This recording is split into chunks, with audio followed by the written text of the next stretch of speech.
ended up on the internet. It's going viral on all the social media sites. You gotta forgive me. I'll do anything you want. I didn't know he'd do it. I swear. Toshiro-kun was okay. I didn't know he'd kill himself.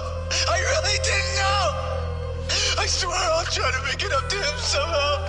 I'll spend the rest of my life making up for it.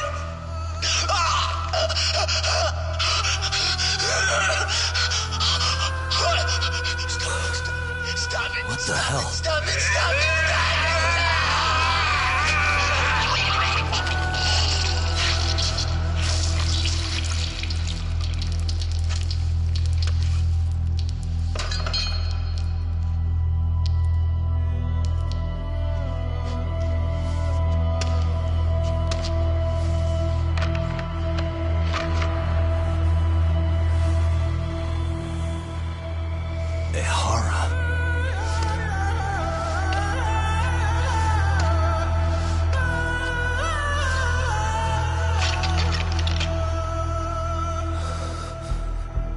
Ehara has an alibi for this, doesn't he? They already found him guilty, and that's the whole reason he couldn't have killed Mikoshiba, right? But if that's the case, what the hell is this? One way or another, either this thing is staged, or his entire alibi was a massive cover-up. They can't both be true. But there's something I just can't shake.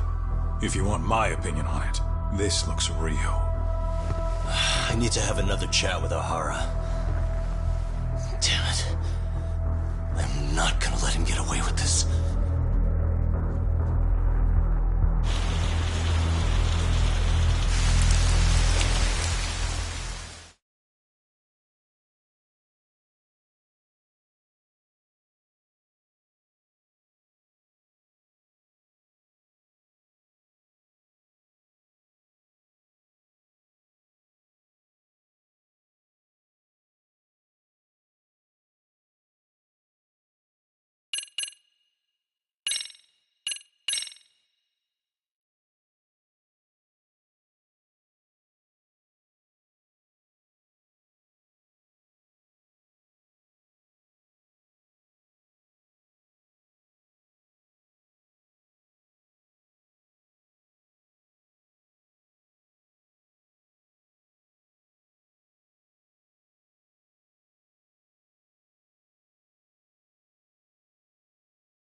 A train groping and a murder seem to occur simultaneously. Yagami relentlessly pursues these cases, attempting to poke holes in each.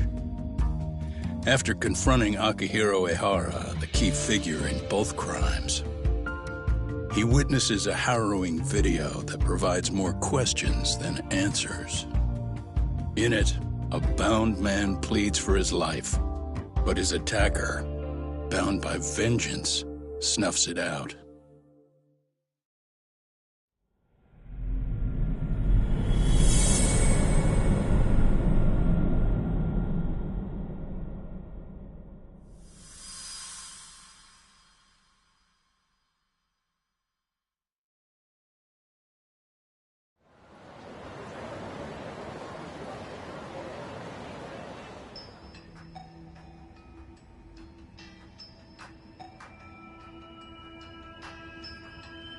So the murder footage is already making the rounds online.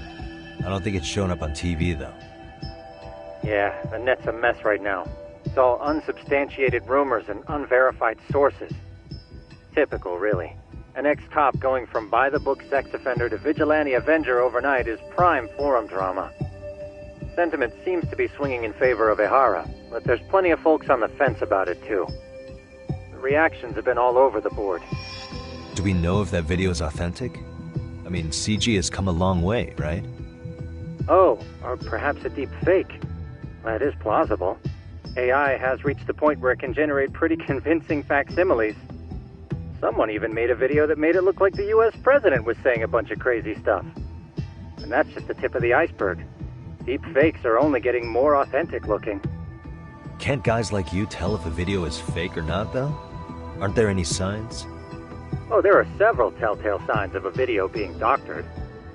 So I ran every check I could think of on the murder footage. And wouldn't you know it, nothing came up. Most likely, we're looking at the real deal. Most likely? Well, no one can claim with absolute certainty that it wasn't altered in some way. Which means it's not substantial enough to prove Ehara's guilt. At least not in a court of law. Gotcha. Do you know when and where the footage was uploaded? It was posted sometime last night, but the source is too hard to pin down. The uploaders spread it across multiple servers overseas in a well-concerted effort to hide their tracks. Makes sense. But I'll bet it ultimately came from Mikoshiba's killers, no matter how real or fake it is. How do you figure? Think about it. No one could have staged that unless they knew the specifics of how Mikoshiba was killed. From how he was positioned to little things like the blood on the ground, every last detail was just as the detectives described it. That's a good point. All this browsing's really taken a toll on the old pinky.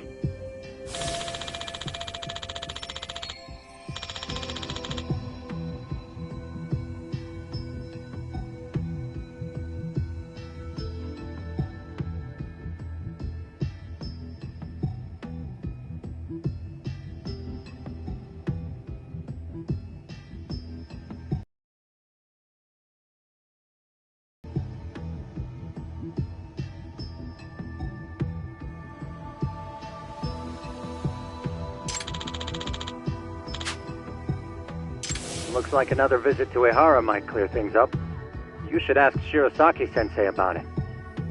Yeah, that was my thought too.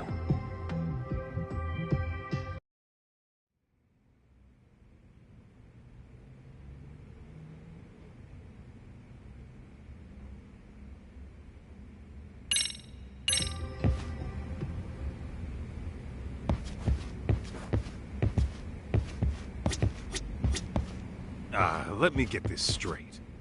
Ehara went and felt a lady up on the day Mikoshiba got killed on purpose? Oh, if that's the case, why the hell would he upload a murder confession after the fact? Is he trying to get caught? Only Ehara could answer that one for you. I want to ask him that question myself. So, we're off to see Saori-san then? Let's roll, Tak.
Really, guys?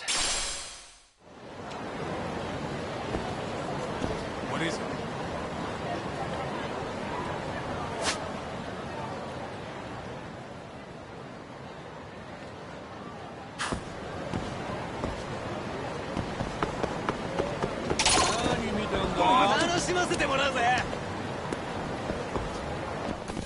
Great. Here we go.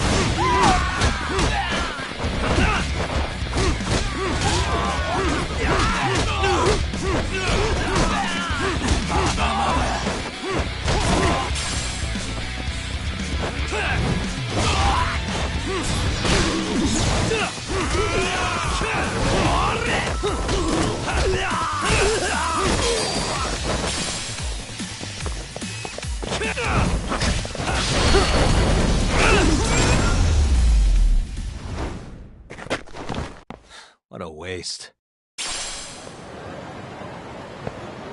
Let's hit it.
Really, guys?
And stay down.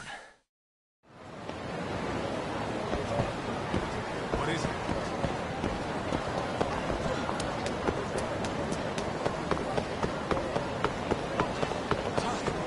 Too fast.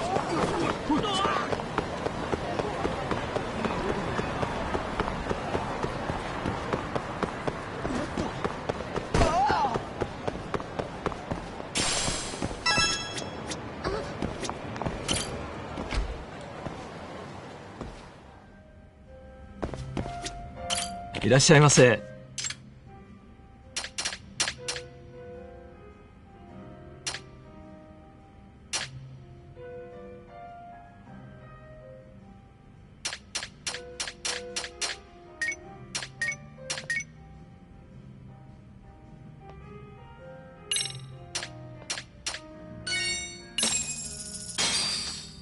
Starving. Pretty tasty. Thanks. ありがとうございました。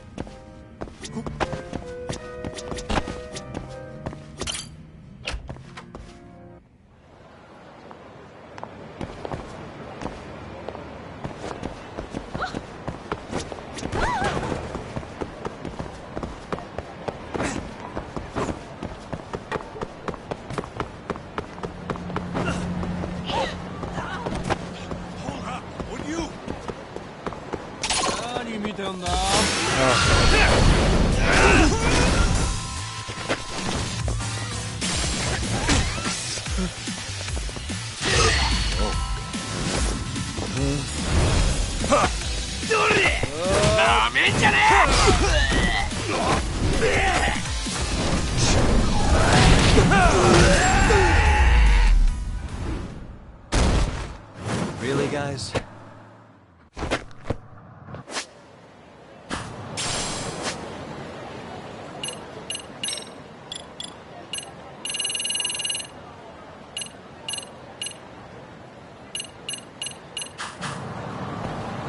Let's go up top.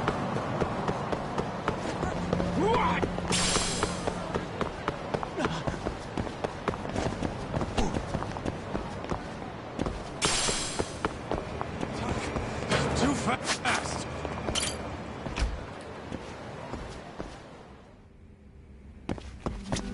いらっしゃいませ。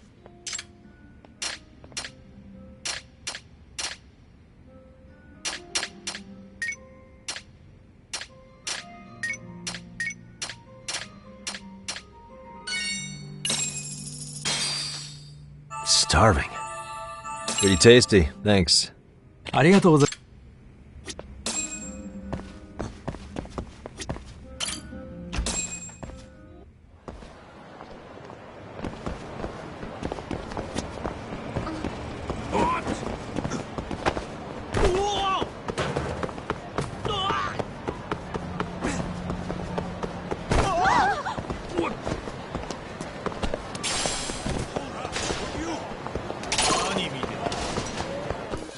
Great. The more I drink, the stronger I get.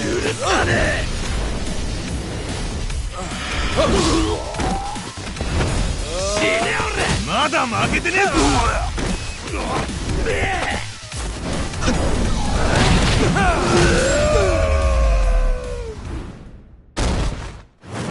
What a waste. What is it?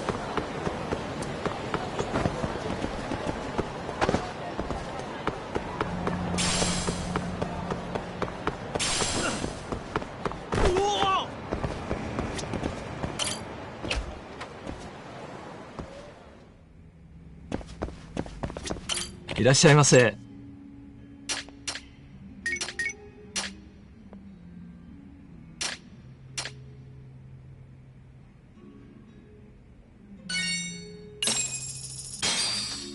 Starving. Pretty tasty. Thanks. ありがとうございました。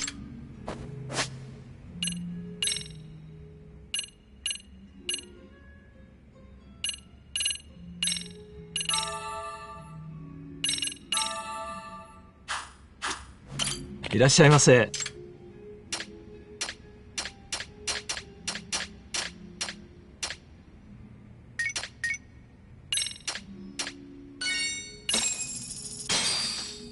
Starving. Pretty tasty. Thanks. ありがとうございました。いらっしゃいませ。ありがとうございました。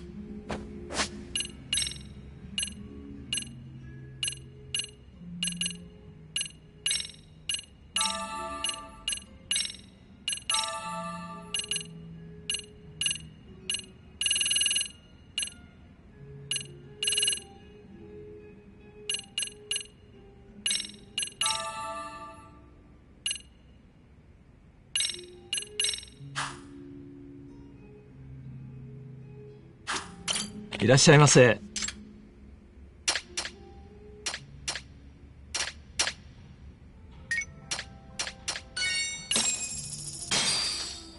Starving. Pretty tasty. Thanks. ありがとうございました。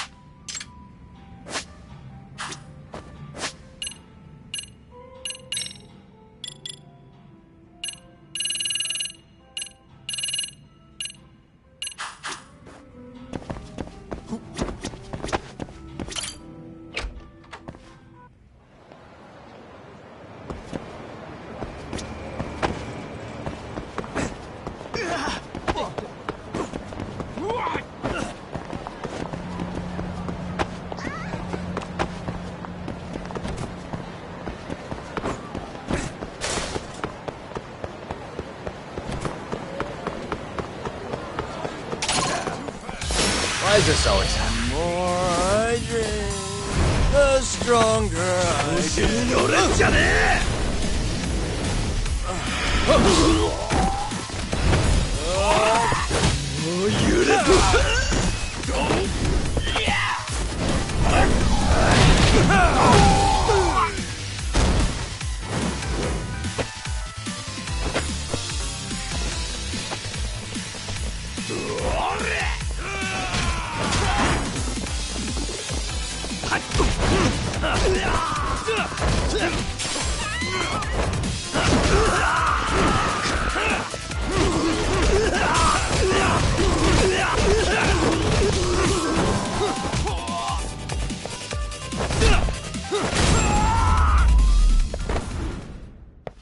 Really, guys?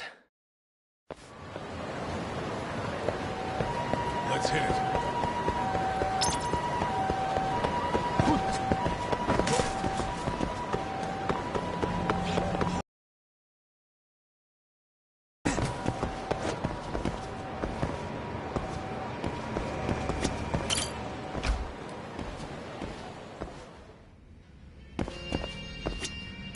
「いらっしゃいませ。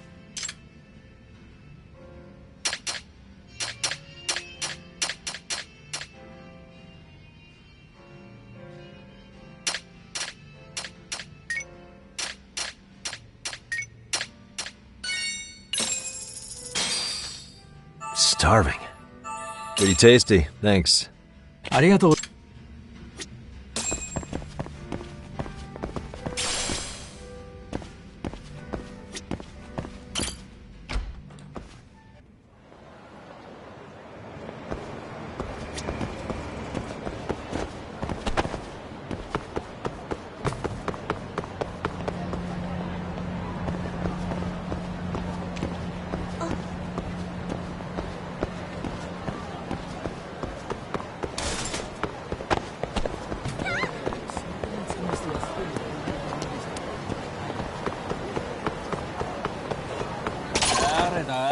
Great. More of them.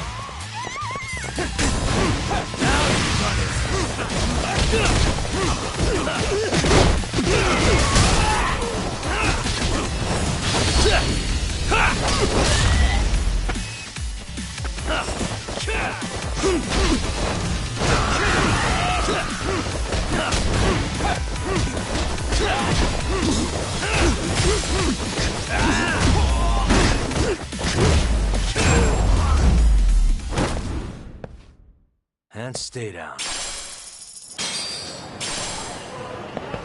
Let's roll, Tom.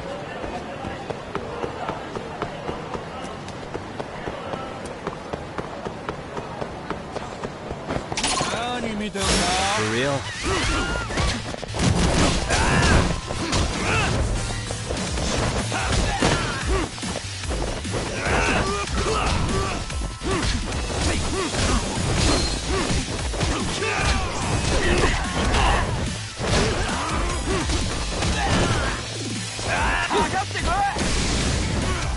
Let's do this.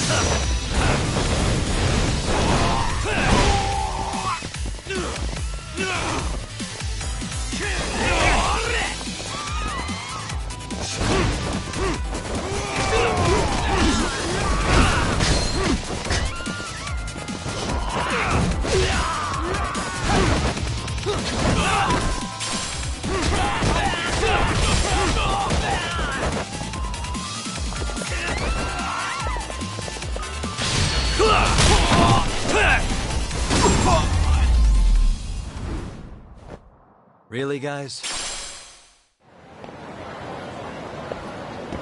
Let's hit it.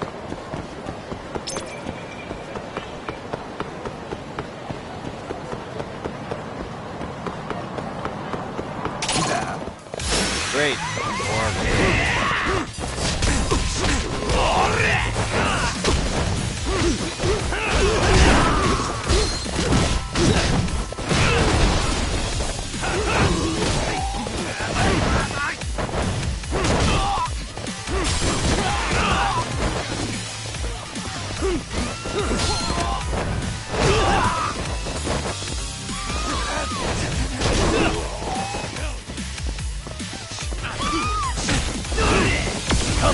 Let's play by ear. Let's go. Here we go.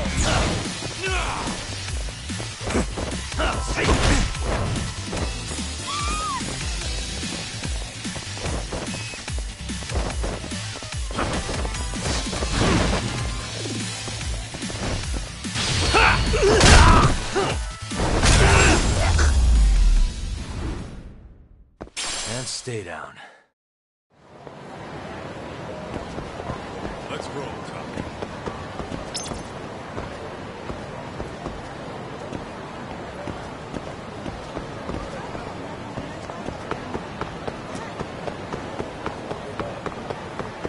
Hold up, would you? Oh.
Too fast!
Really, guys?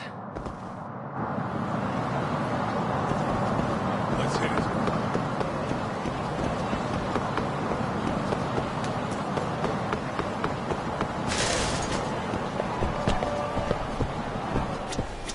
いらっしゃいませ。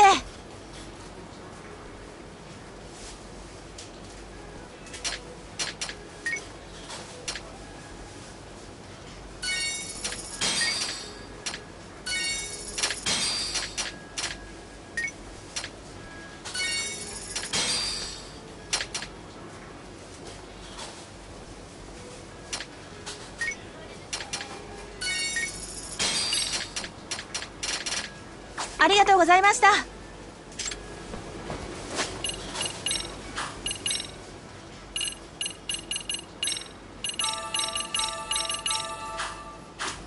いらっしゃいませ。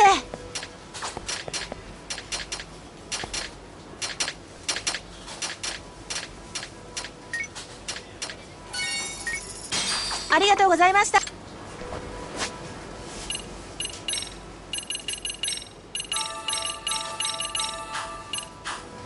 いらっしゃいませ。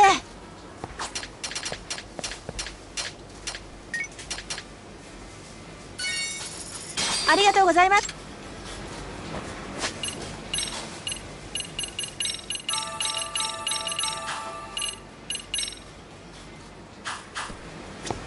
いらっしゃいませ。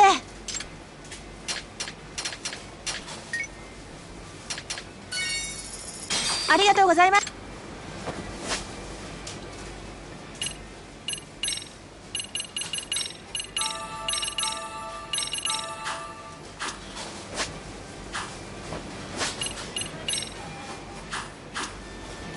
いらっしゃいませ。ありがとうございます。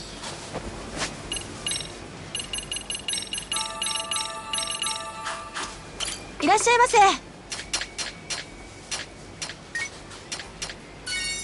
ありがとうご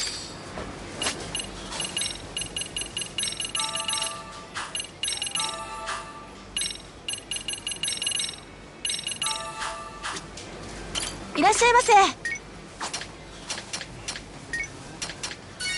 ありがとうございます。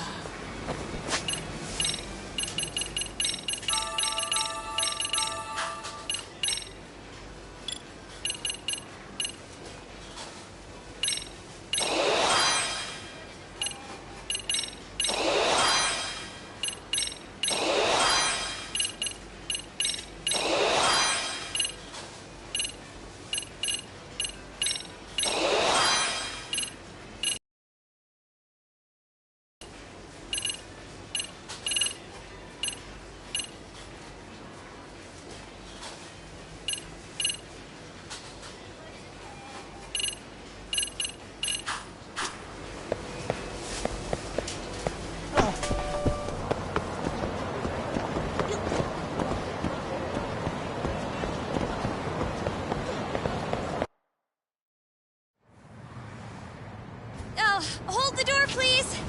Huh? Mafia? You're here?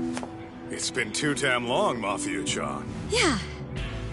By any chance, Yagami-kun, are you working on a case for Saori?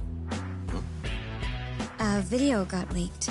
It depicted a man committing a murder.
Are you here about the Ahara case too? Of course. The prosecutor's office is in total chaos right now, especially the higher-ups. I'll bet. After all, they're the ones who pushed for Ahara's battery conviction. If that video is real, that would mean Ahara got them to hand him a slap on the wrist instead of a murder conviction. Yes. And it's not like the prosecution can say, "Sorry, Your Honor, we'd like a do-over," after the fact. To make matters worse, everything leading up to the trial was broadcast all over the news. Changing our tune now would undermine public trust. That's for sure. So, for the time being, our department is trying to predict how the defense will approach the situation. Hence why they sent me here to check in on my good friend Saori. Totally no strings attached. Well, that clears up a lot.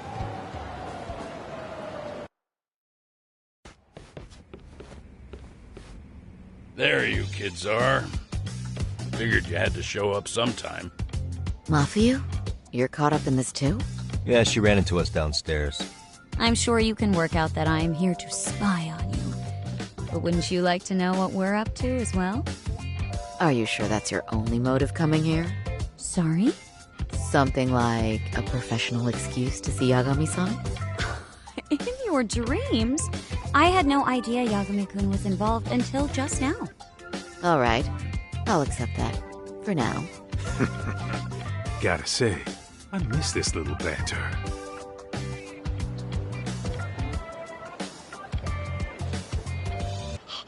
What? Stop it! Stop it! Stop it! Stop it! Stop it!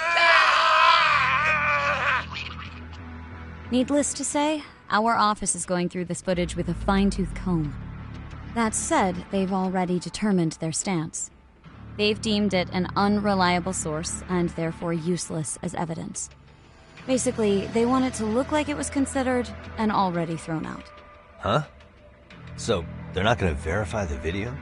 Not even question Ahara about Mikoshiba? Nothing? Nope. Not after it was proven in court that Ahara committed sexual battery on October 7th. I mean, wouldn't you say a conviction has a certain finality to it?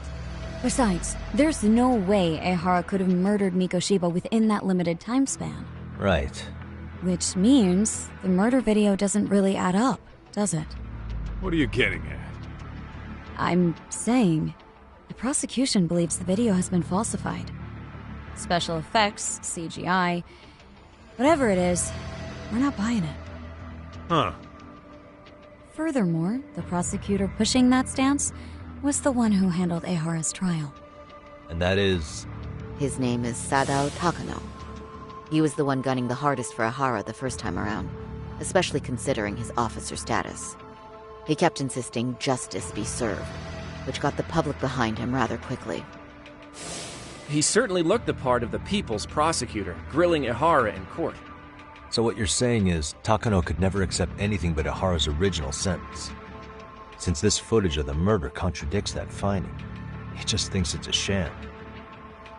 Yes, and he'd add that a fair trial's result can't be challenged by some video on the internet.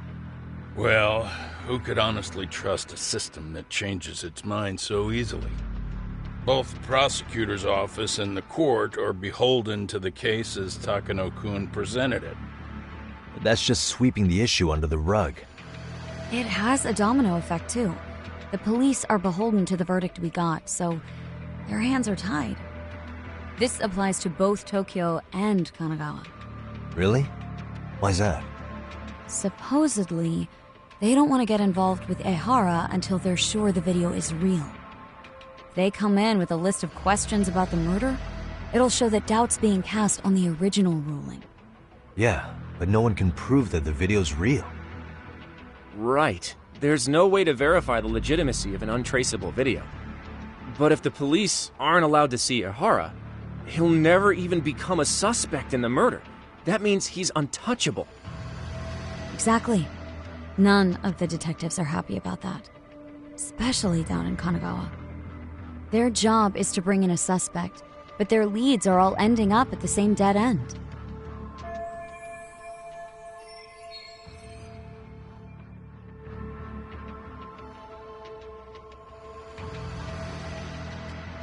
Until recently, people were lining up to bring Ihara to justice. Yet somehow his involvement in a murder totally derailed that. Don't be so surprised. No cop would ever want to undermine a ruling based on their own findings. Anyone who wants to go against the grain's gonna need hard evidence on their side. So the case goes cold, all to save face for the court and the prosecution. If Ihara really did commit murder, it'll have been the perfect crime. This debacle only serves as proof. True. It would turn the trial into a farce. There's no way we're letting this go. But wouldn't challenging this mean going up against the entire system? Yeah. That scare ya? Not at all. In fact, I was just thinking, we're the only ones who could take a case like this. Ha! That's the good shit, kid. This whole time, we've been writing off Ihara as a convicted sexual predator. But it's looking more and more likely the court played right into his hand. As for me, I'm done being played for a fool. Then you've heard what I came to say. And with that, I will be on my way. But if you need help, just ask. I think we're good for now, but thanks. That did clear up a lot. No problem. See ya. Man, was Mafuyu-chan cuter than ever, or what? Think maybe it's time to light that flame again, huh? How many times do I have to tell you, it's not like that?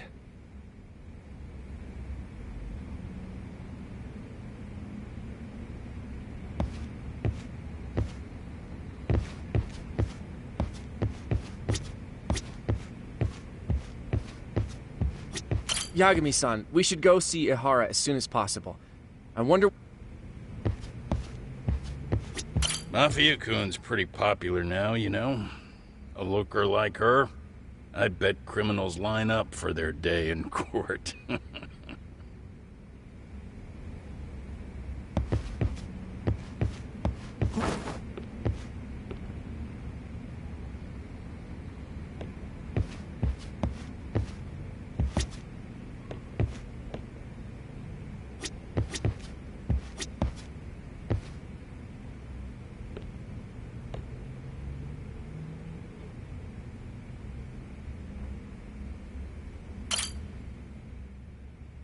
Anyway, what I'd like to do is ask Ihara about that video face to face. Any chance we could see him again? I was actually about to suggest that. One moment. It's from Ihara's prison. What? Hello? Yes, this is Shirosaki. Yes, I can talk. His prison? Why would they call us directly? Guess we'll find out. Understood. I appreciate the candor. That was one of the prison wardens. He was asked to convey a message from Ihara. About what? In short, he won't be speaking with his representation any further. You're joking. To be more specific, he said he's not taking any more questions. It seems he fully grasps the situation, even in custody. How is that even possible? I'm guessing the murder footage that was uploaded yesterday was also planned out in advance. That or Ihara's conspirators have to be filling him in. How else could he predict we'd try to see him again so soon? I can see either of those scenarios making sense. But only someone on the force could be leaking insider information to him like that. Damn. This shit's turning into a full-blown conspiracy, eh, Doc? Whatever it is, it's screwing up our plans. Yeah, the timing couldn't have been worse. Now what are we supposed to do? Come on. There are plenty of leads that don't involve grilling the culprit. Yeah? I'd like to hear them. Well, if it were me, I'd start with Saori-kun. Okay. The first thing I want to learn is whether Ihara is really the murderer in this footage. Given the entire sexual battery incident as an alibi, there is no way he could have murdered Mikoshiba. However, this new footage knocks the bottom out of that premise. Right. Either his alibi or the murder footage. One of the two's been fabricated.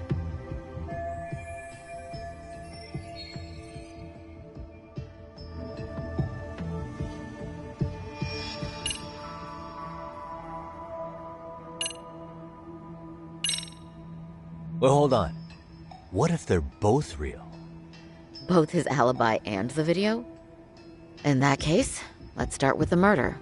After committing the murder in Ijincho, Ehara would have had 13 minutes to make it to Ikebukuro Station. Ijincho and Ikebukuro are roughly 30 kilometers apart. It's possible if he traveled 140 kilometers an hour. Is it though? Ehara would have had to change out of his bloody clothes. So he probably ought to shave those 13 minutes down. On top of that, he was traveling during rush hour. It just doesn't seem feasible. Okay, then let's rule that out. I'd say we're making some progress here, guys. Boy, you're really reaching for that silver lining, aren't you?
I think we should revisit the When the sentence came down in court, no one expected it to end up as a murder alibi.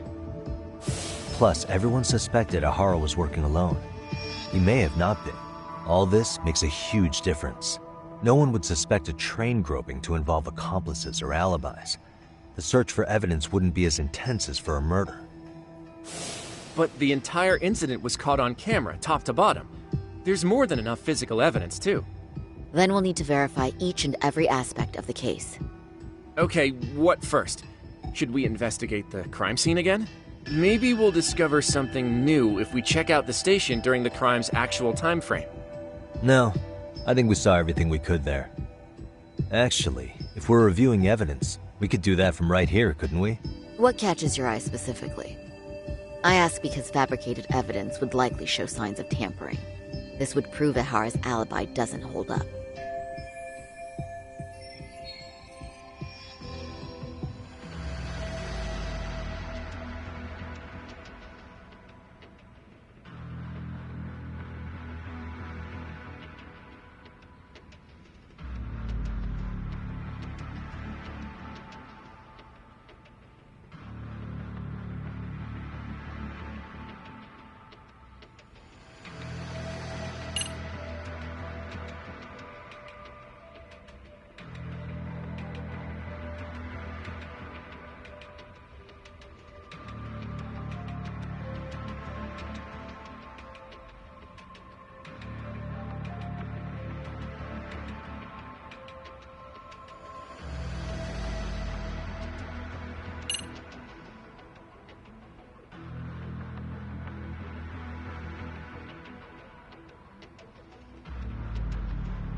This part's still getting to me. The security footage from Ikebukuro Station shows Ihara arriving at the platform around 7:50 a.m. He just stood there for over an hour until boarding the 906 train. He was looking for a target, right? Yes, but Ihara says he was deliberating whether to go through with seeing his wife. After all, the two are separated. Could there be any chance this is an Ihara imposter? Huh? Using the hat and shades to make it less obvious? Think about it. If Ihara had a double, he'd be free to murder Mikoshiba in Ijincho at 7:30. Then a few hours later, just past 9 o'clock, he swaps places.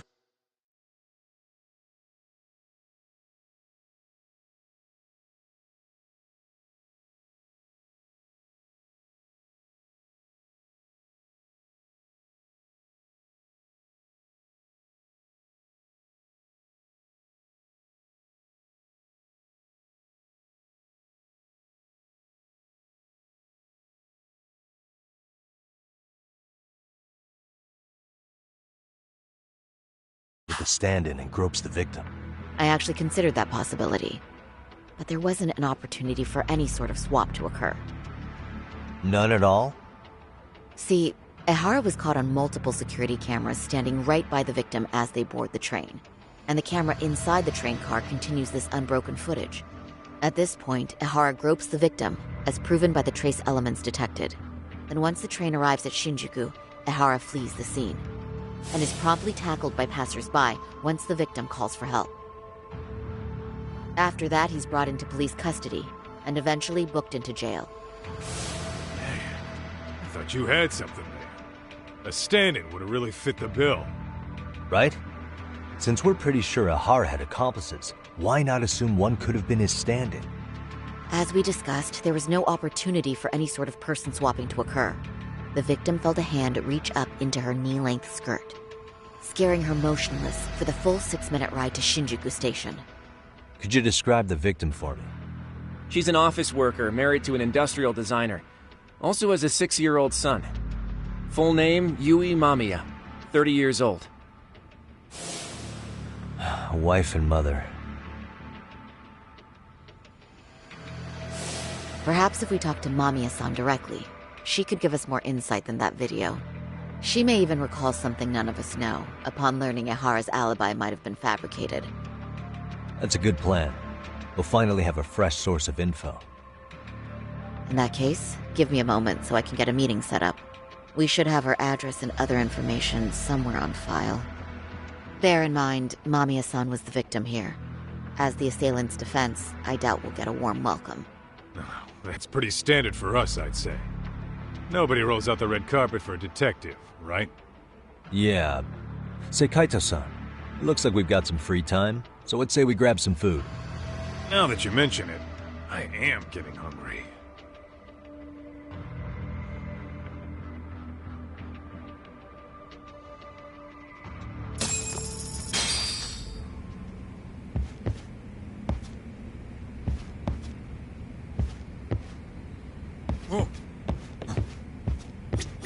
I brought my own food.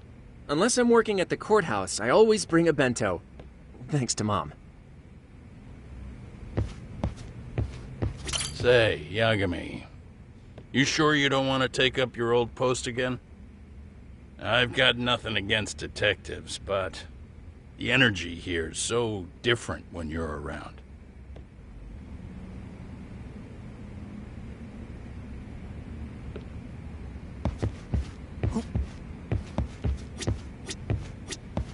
We should have the victim's personal information somewhere on file here. I'll need some time to find it. Feel free to go eat with Kaito-san.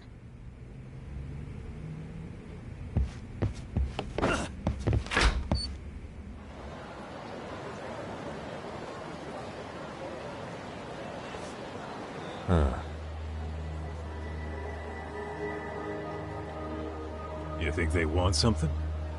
Bet it's not a friendly hello. They do look like they mean business. This Arcade's idea of an ambush? How basic. Kaito-san, there's more. Over there, too. Same losers from yesterday. Guess they want to settle the score. Looks like they rounded up some buddies and waited for us to show. Well, whatever the hell they want, let's not get Genda-sensei and them involved. Follow me. Okay.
Excuse me.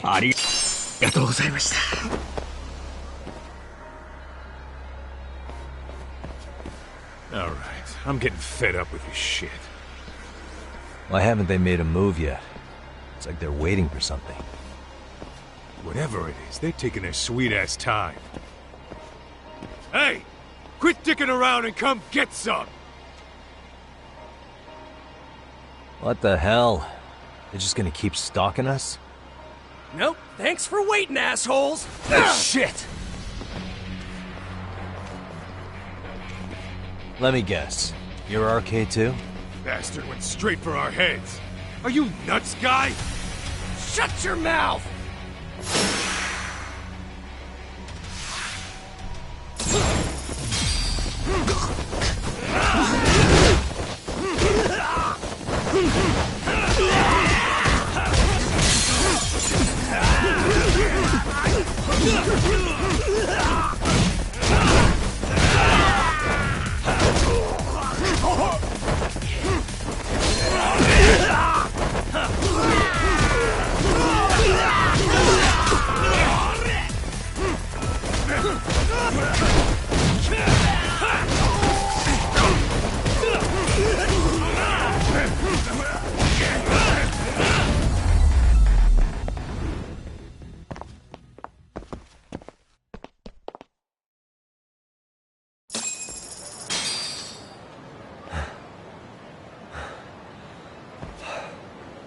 That's one down.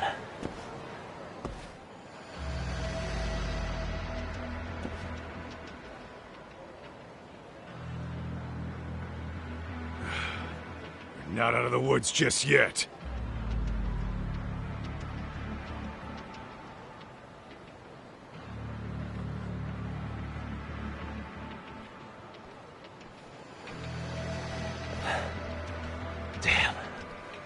We really went all out on the backup.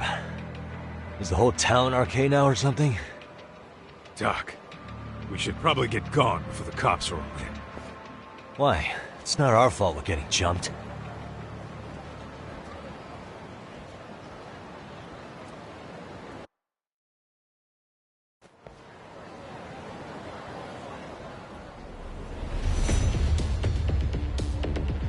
Guess their plan was to come at us in waves. I've about had it with this crap. Yeah. At this rate, we won't be meeting Sari-san and the others. Wouldn't want to drag them into this. Good point. So why not hit RK at home? Yeah? Why not? Soma and Akutsu are at the top, and they probably remember me. I'll just ask them real nice to keep their goons off our back. Unless you want to keep dealing with these fucking scrubs.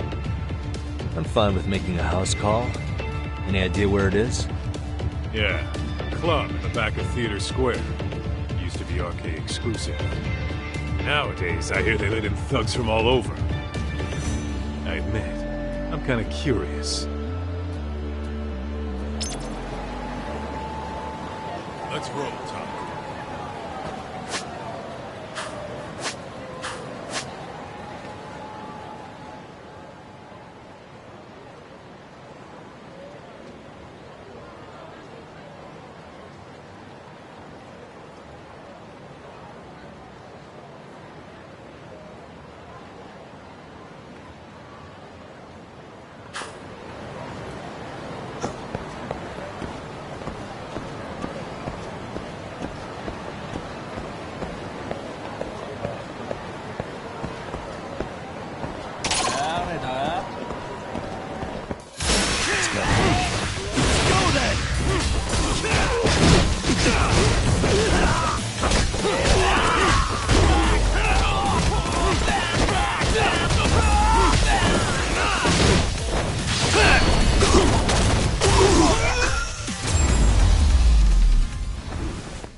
What a waste. What is it? Why is this always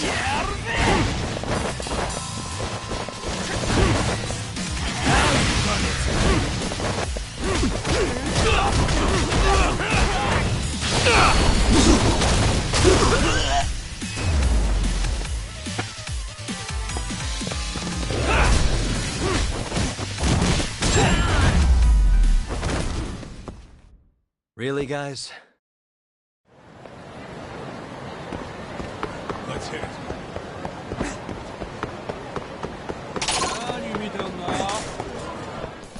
Come on.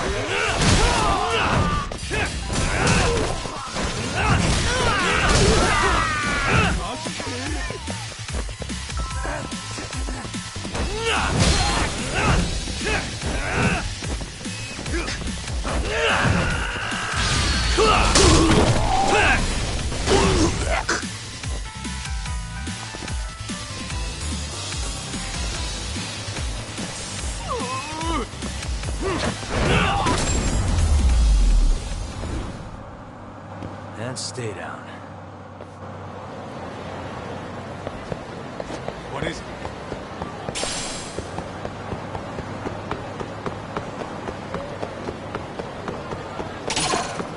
Too fast. Oh, you morons.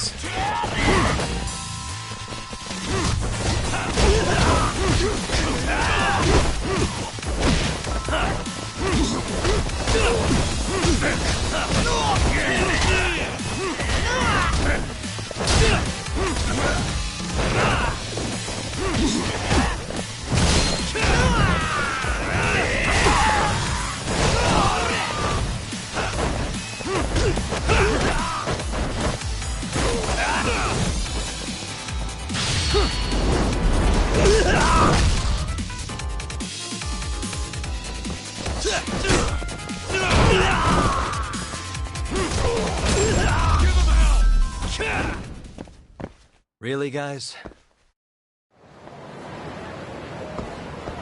Let's hit it.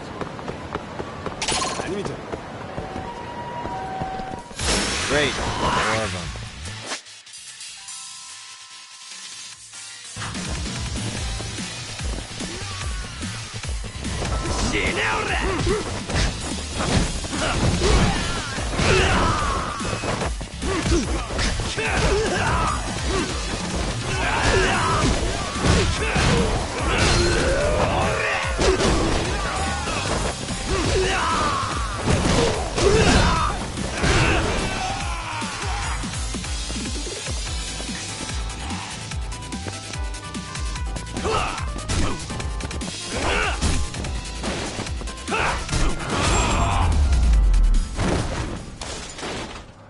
What a waste. What is it?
Really, guys?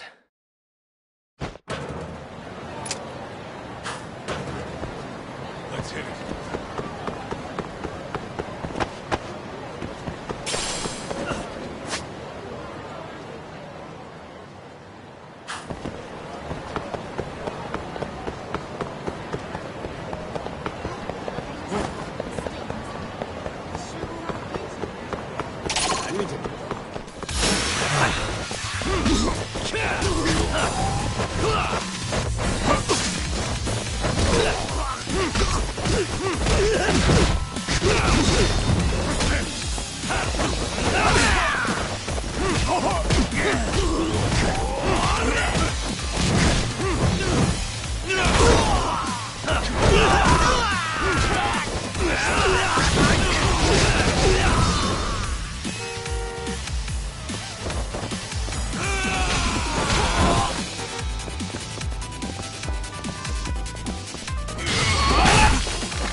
What a waste. What is it?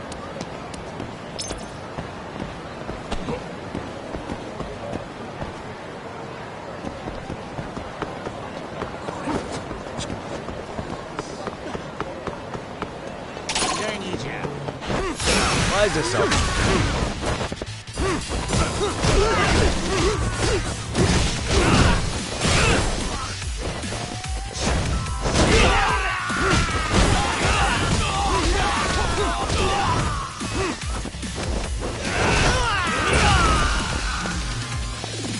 I'm not even warmed up yet.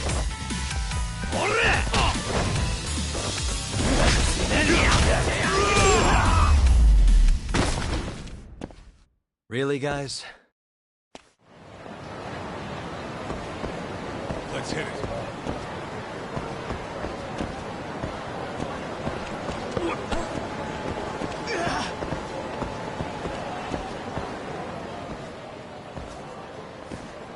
This is it, Tak. Get ready to meet some shady people. Yeah, shady is definitely the operative word here. Can't imagine this place gets a lot of foot traffic. Who knew an entrance to the underground was right here in broad daylight? Alright, let's get in there and be done with this.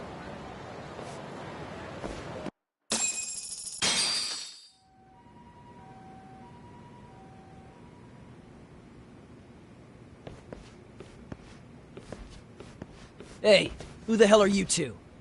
Got some invitations? The Yagami Detective Agency doesn't need any. Say, is Akutsu or Soma around? Detectives, huh? There a problem here? This is a public business, isn't it? About time you showed up. We've been expecting you. Nothing like running into an old friend. You want to talk to Akutsu-san, fine. But only Kaito gets in. Why? See, we all knew the Yakuza out in the cold would come around to us once the Tojo clan cleared out. Know what makes us such a hit? Who gives a shit? We got a system fleshed out. Your average gangbanger starts at rank F. But an ex-Yakuza, or Tojo head at that, fast track right to B rank. Oh, and just for you, Kaito-san. The boss says he'll start you out at A. Yeah, I'm sure you've got your pick of the chumps. But I'm here to talk to a fucking adult man. So get stepping and take me to Akutsu. Spoken like a man with some balls. I can see why Akutsu's had his eye on you. What? So I really have to just wait in the lobby? You should thank your lucky stars you're not dead yet. I don't know about this, Kaito-san. What if you need backup?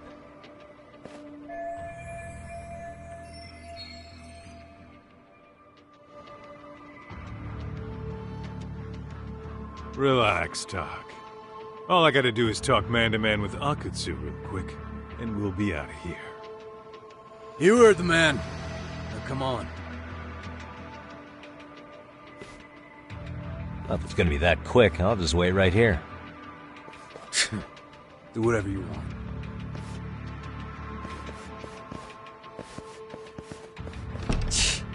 You're shit for business. Ah, come on. Don't you want to be friends?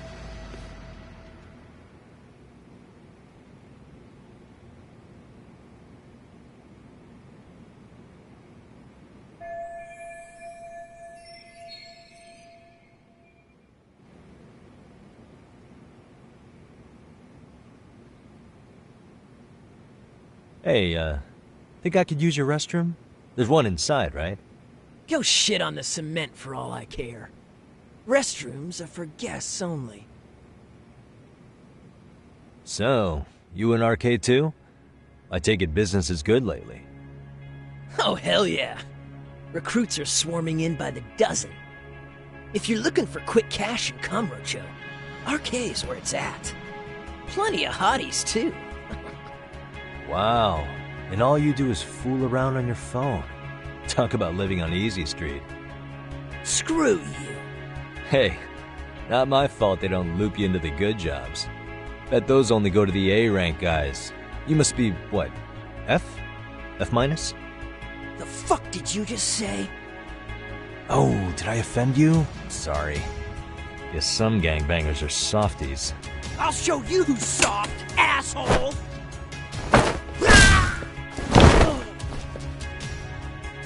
Sorry. Getting split up from my buddy does make me kind of an asshole.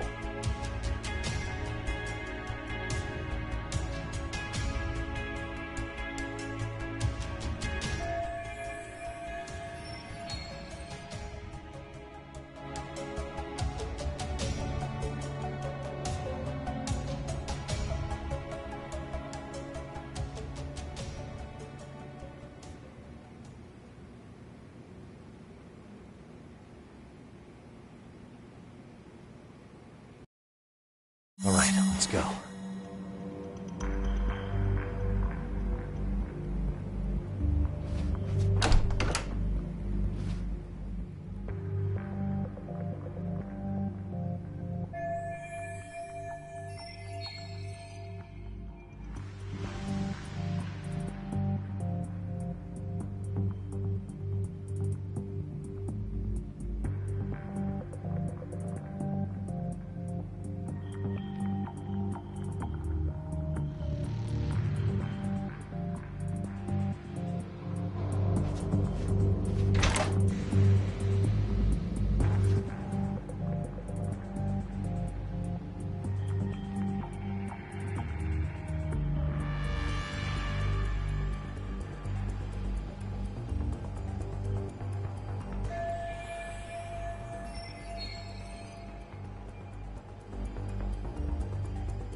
Suspicious.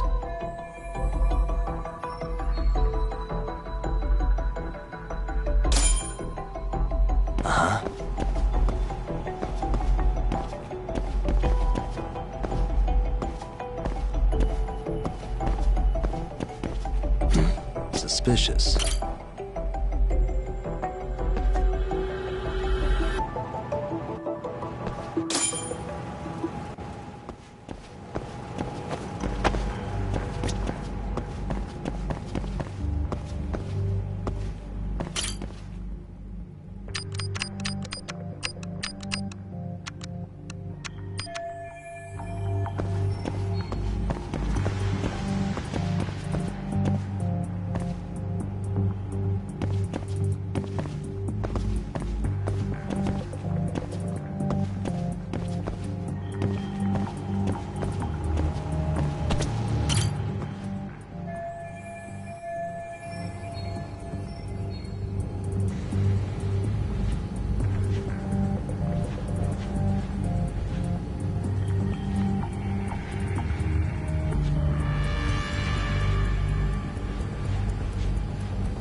Hey, where'd that new guy get taken to?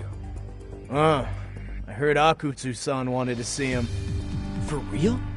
Was he taken to the VIP room then? Sounds like it.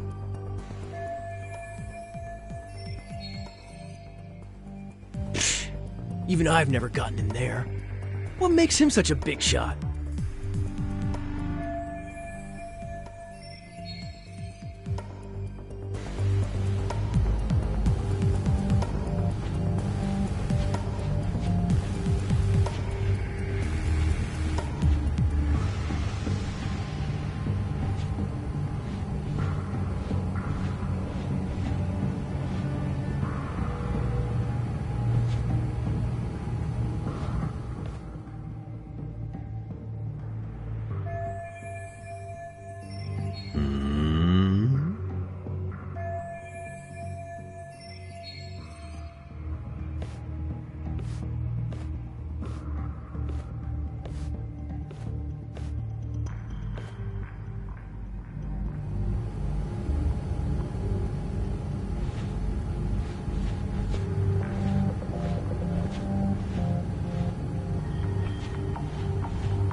Sorry, man.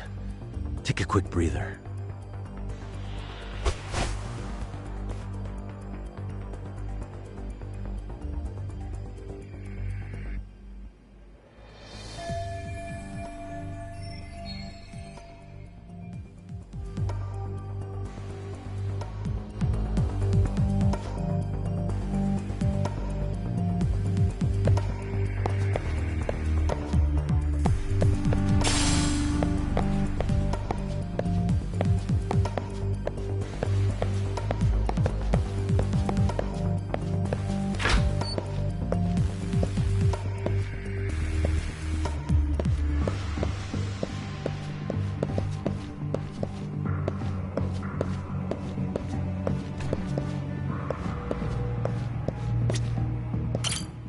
Can I ask you a question?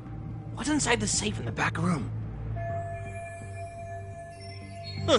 Who knows? All I do know is that it's locked. But I heard once you hit rank C, they tell you the passcode. Oh, I didn't know that. Oh, I think I might know the passcode, actually. Huh? What do you mean? I overheard some rank B dude talking over the phone. He said the safe opens with the numbers that represent RK. Numbers that represent RK? You mean like the amount of members? Maybe? I have no idea. But he did say that R is 18. R is 18? I don't get it at all, man.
Hey, you there!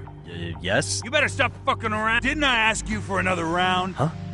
You forgot my... Yeah. Wait a minute. You know what? Fuck the bottle. How about you just mix me a cocktail? But of course.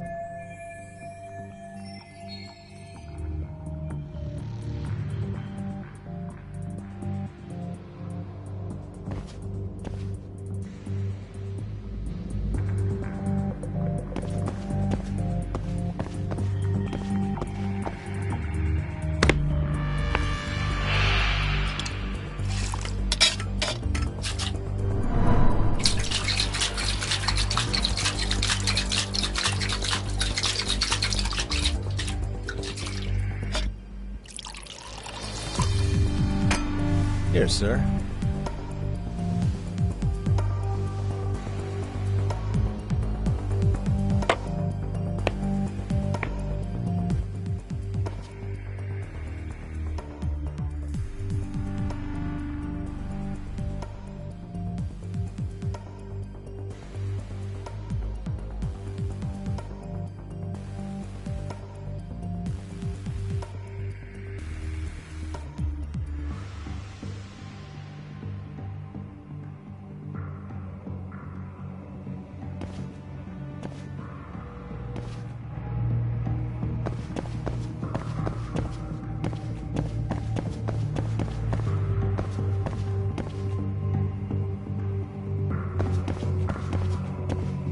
Too close.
Take a nap, bud.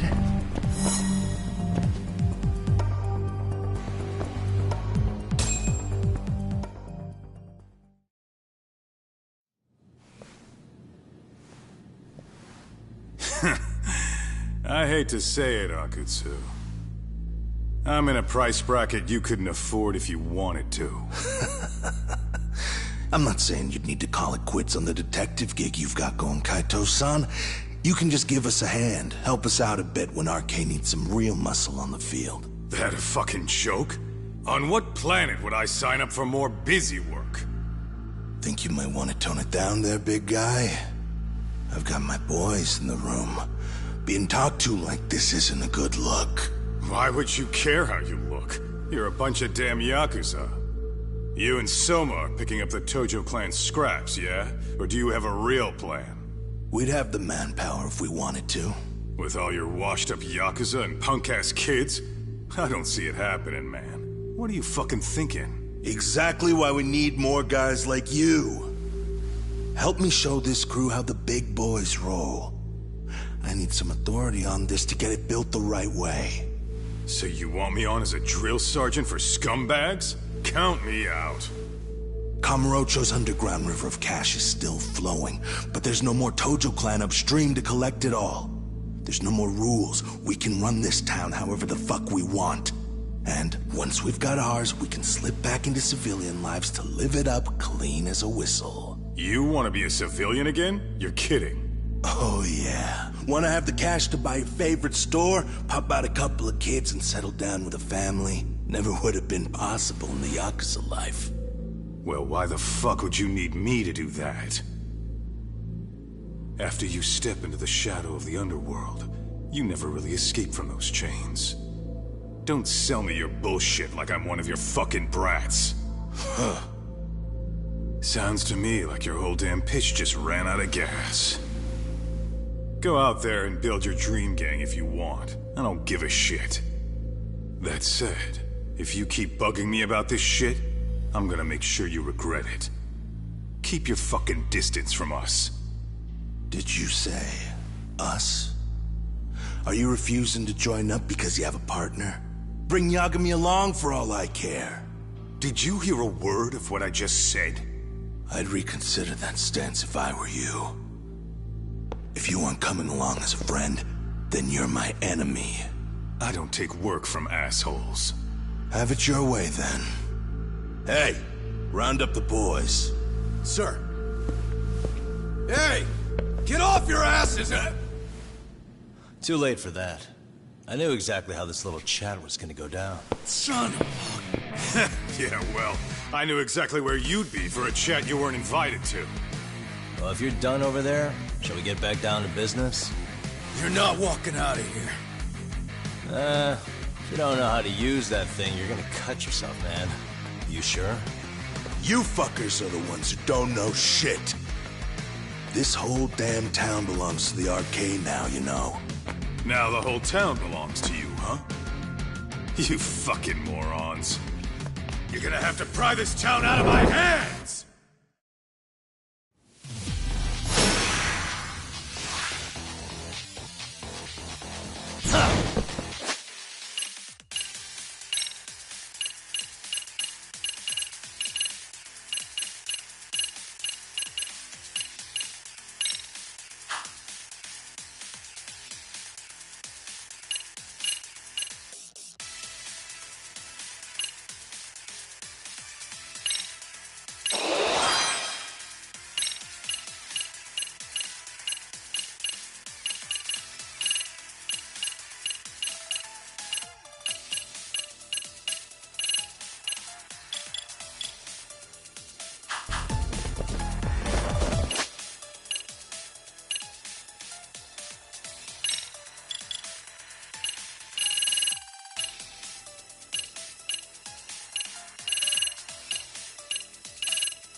Here we go.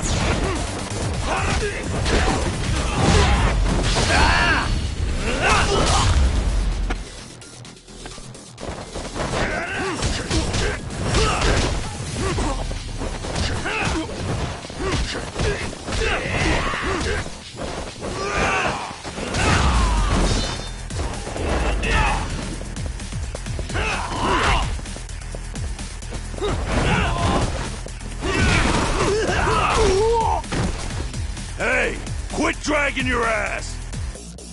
Right. Sorry, boss. Yo! Fuck them up, boys!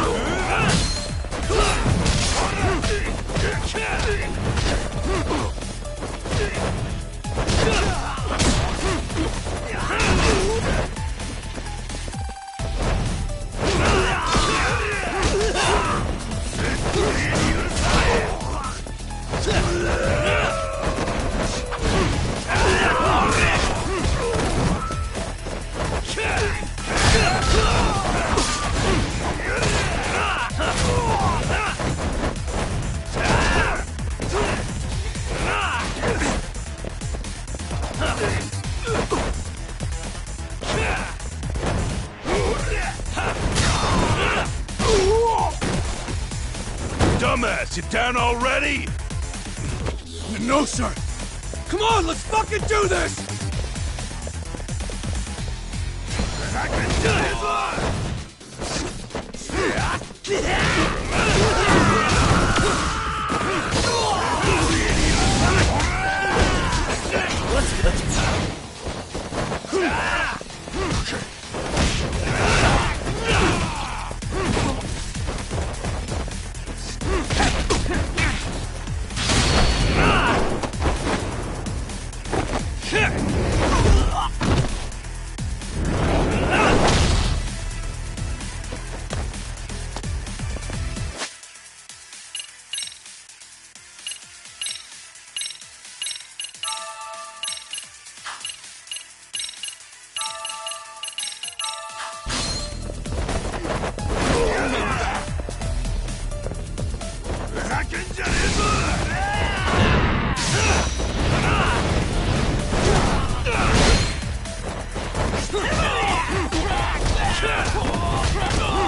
Now I understand why you wanted Kaito on your side.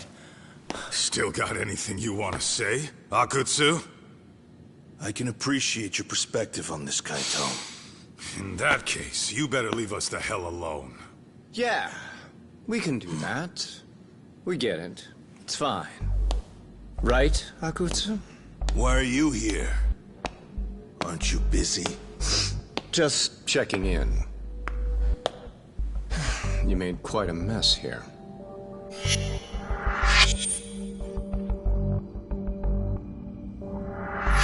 Tak, meet Soma. He's the leader of the RK. Yeah, I kind of figured. You keep saying we, but I don't think you know what's going on. You just gonna waltz in here and bark orders? Kaito-san turned down your offer, didn't he? And the other guy is Yagami from his own detective agency. Before that, he was an accomplished lawyer. Now he's with Kaito-san independently. It's my job to be running HQ, though. You shouldn't roll up unannounced. I'm supposed to leave you to your own devices? I do have to check in, at least to show my face. Got a cold? It's a dust allergy, actually. Tough thing to live with. And I used to catch hell for it in the Yakuza. Quit that infernal sniffling, they'd say. Yeah. That couldn't have been easy, man. I bet they would beat the shit out of you if you didn't blow your nose. You know it. I do wish we'd had the time to work together, Kaito-san. You as well, Yagami-san. It may feel like we're a small-time outfit in the immediate term, but RK will grow. We'll show you. But in the meantime, we'll leave the two of you be. Does that work? Finally, some sense. Best of luck with the growth. As the leader here, you need brains and brawn.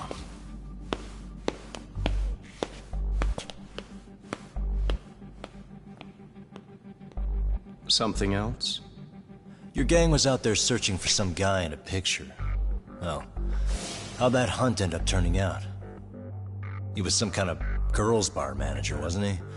It sounded like he'd disappeared from Kamurocho more than a few years back. You have any luck tracking him down? We actually found that he's unfortunately dead. Likely murdered. Considering Kamurocho's reputation and the nature of his profession, I can't say I'm all that surprised. Got it. I guess I was just kind of curious. Always happy to oblige a detective.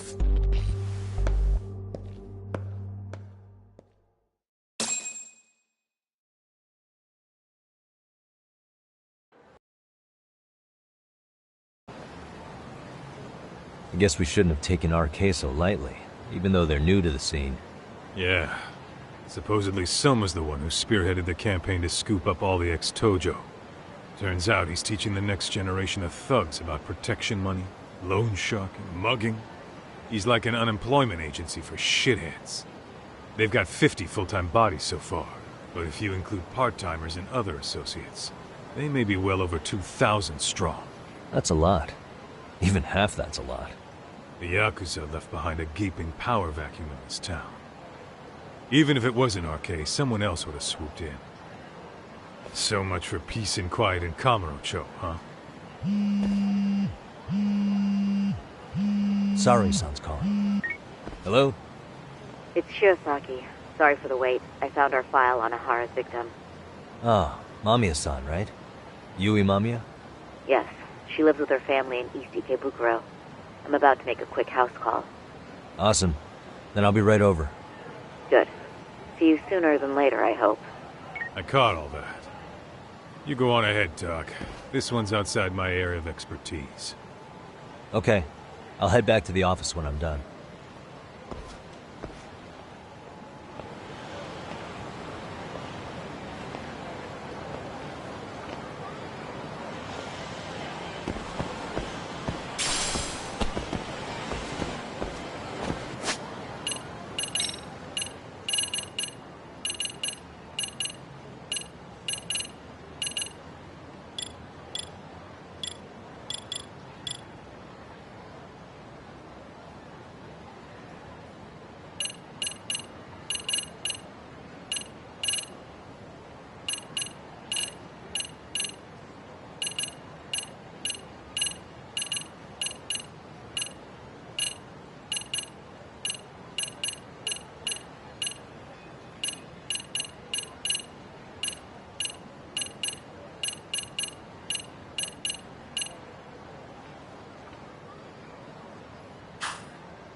Oh, and here I was about to go without you.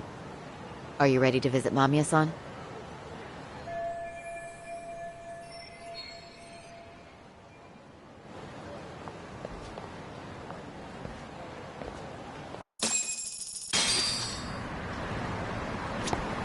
Well, the best we can hope for is that she'll hear us out.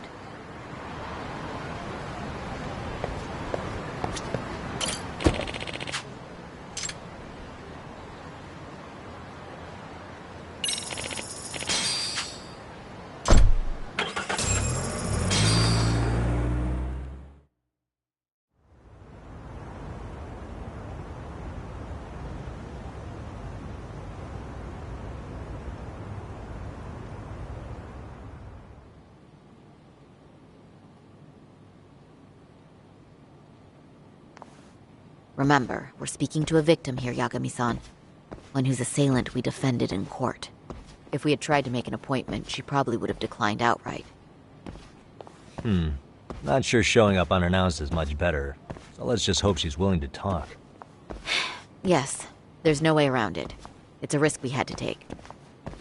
Well, here goes nothing. Yes? I'm Shirosaki from the Genda Law Office, the attorney for Mr. Akihiro Ehara. You may remember me from the hearings. Why are you here? Don't you know it's rude to show up at someone's door uninvited? I understand, but we have a pressing matter that directly concerns you. If we could do this another way, we would. I apologize for any inconvenience. I'm sorry, but the trial's over and done with. You know I can legally turn you away. You're right, but I'm only asking a moment of your time. Please, would you mind?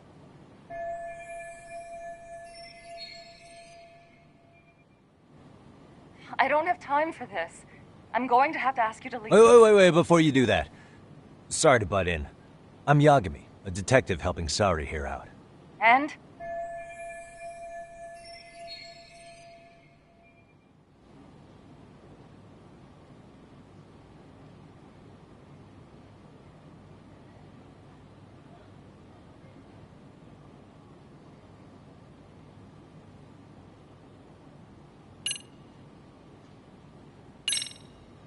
Are you aware of the trending video that's leading people to believe Ihara committed murder? Thing is, the victim was confirmed to be alive in Yokohama until the morning of your own incident. And since Ihara was on the train with you, they're ruling him out as a murder suspect. So, what is it you're getting at? Just trying to ensure you're in the clear from any of that unfortunate business. If we could do this now, we'd never bother you again. All we need is 10 minutes of your time. How absurd. We're only trying to help, but if later would work better for you, we could always come back another time.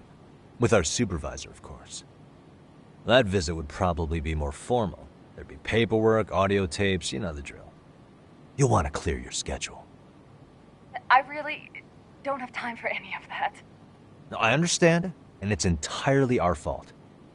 We thought we'd do this casually, but we really should have been more by the book. But it is a murder case, so we do have to make sure our paperwork is in order here. Now, would you prefer to schedule a date to accommodate a more formal interview? You said 10 minutes if we do it now, right? We'll make it as painless as possible. All right. Hold on. We really do appreciate it. Well, I'm impressed. I'm also not sure I should trust a word you say ever again. Really? I did get us in the door, didn't I? I'm joking. I do appreciate the help. Now let's not screw this up. This is likely the only conversation we'll have with Mamiya-san.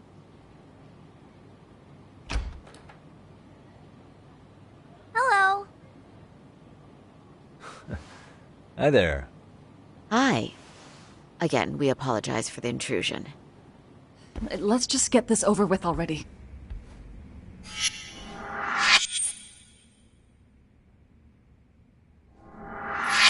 Okay, bye-bye. We'll make this quick.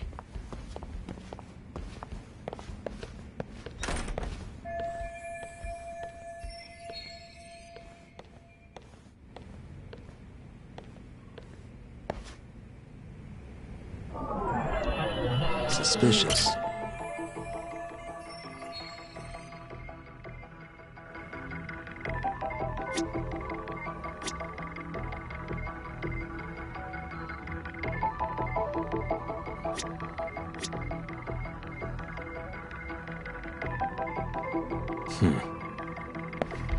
Hey.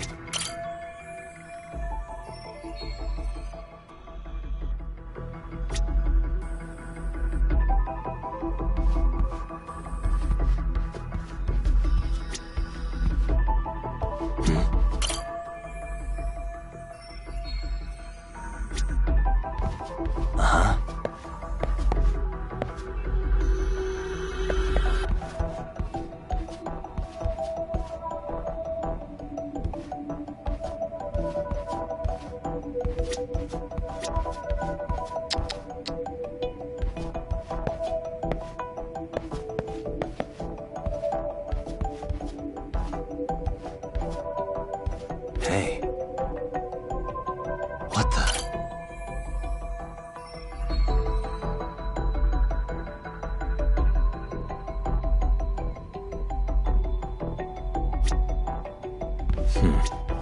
Hey, what the? Hey. Suspicious.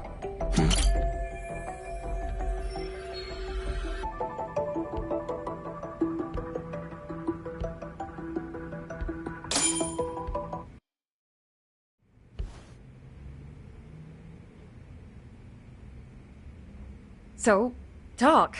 I've already told the police and the court everything they could want to know about that morning. I'm sorry to put you through this again, but would you mind going over those details with us? What else is left to discuss? I understand how pressured you might feel. I've gone over this so many times. I wonder if pressing charges was even worth it. No. What you did was both brave and inspirational. Many victims are afraid to come forward for any number of reasons. Your voice might give them courage to find their own. Ironic. Hearing this from that Predator's defense team. Well, perhaps. Would you mind walking us through that day from the beginning? It's nothing so mysterious. I was just on my way to work when some man grabbed my butt. That's all it was. Nothing else was out of the ordinary that day? Correct. Not to pry, but where is your husband today? Still at work? He usually doesn't get home until later. On that note, I have to feed my son, so let's get this wrapped up soon. We'll try our best to. Moving along. On that day, you and Ahara-san boarded the train bound for Ikebukuro, correct? Had you ever seen the man before then? No. At least not that I can recall. How many times must I go over this? Your lawyer friend here already knows everything I have to say. What do you gain by getting me to repeat things? That's the thing. Yagami-san here is a specialist. He can take whatever you repeat, analyze it, and draw up an entirely new conclusion. Right? Of course. That's exactly why I'm here.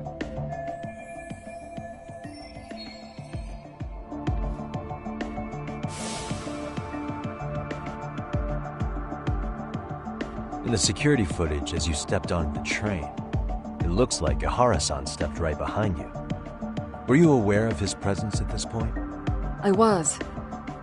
It felt like someone kept pushing up against me with no sense of personal boundaries. I remember second-guessing myself at the time, thinking it was normal for the train to be that packed. Then the train took off while you were stuck in that situation. Yes.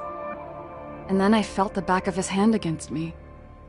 It kept getting worse from there, to the point where he went under my skirt. And the pig had the nerve to write it off as an accidental brush on a crowded train. But that kind of touch wasn't accidental. He even grabbed at me. Truly awful. And I do sympathize. I've also had to turn in an abuser like that. Personally speaking, some men can't wait to debase themselves at the first opportunity. Why would you say that and look at me?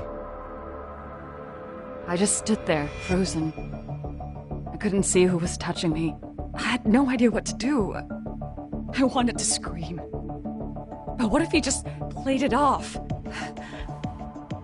So I decided I would bear it till the next station. Are you okay, Mommy?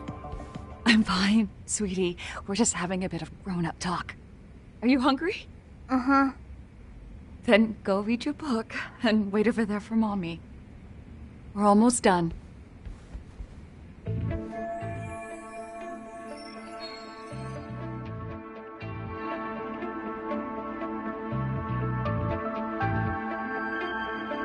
You said the abuse lasted the entire 6 minutes between Ikebukuro and Shinjuku Station. Did you see the groper's face at any time during that span? No.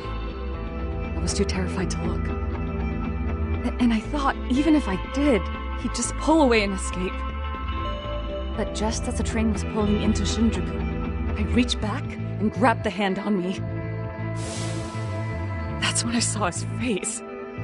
Of course, he shook me off as the doors opened, but I'd already gotten a clear look at him. He must have known I could turn him in at that point. So he ran, and I chased after. Right. That was captured by the station's security cameras. Great job tailing him in such a crowded space. On that note, did you ever happen to lose sight of Ahara-san while running? His cap was pretty easy to spot, and no one else was bolting off the platform like that, so I never lost sight of him. At that point, I could feel my voice returning, so I just screamed, "That man grabbed me!" I'm glad there were good Samaritans nearby. For sure. And there were a lot of smartphones out, so I figured there was no way for him to get away with it. I was so relieved. I see. I think I've got the gist of it. But now we've got a piece of evidence that contradicts what you've told us. What do you mean?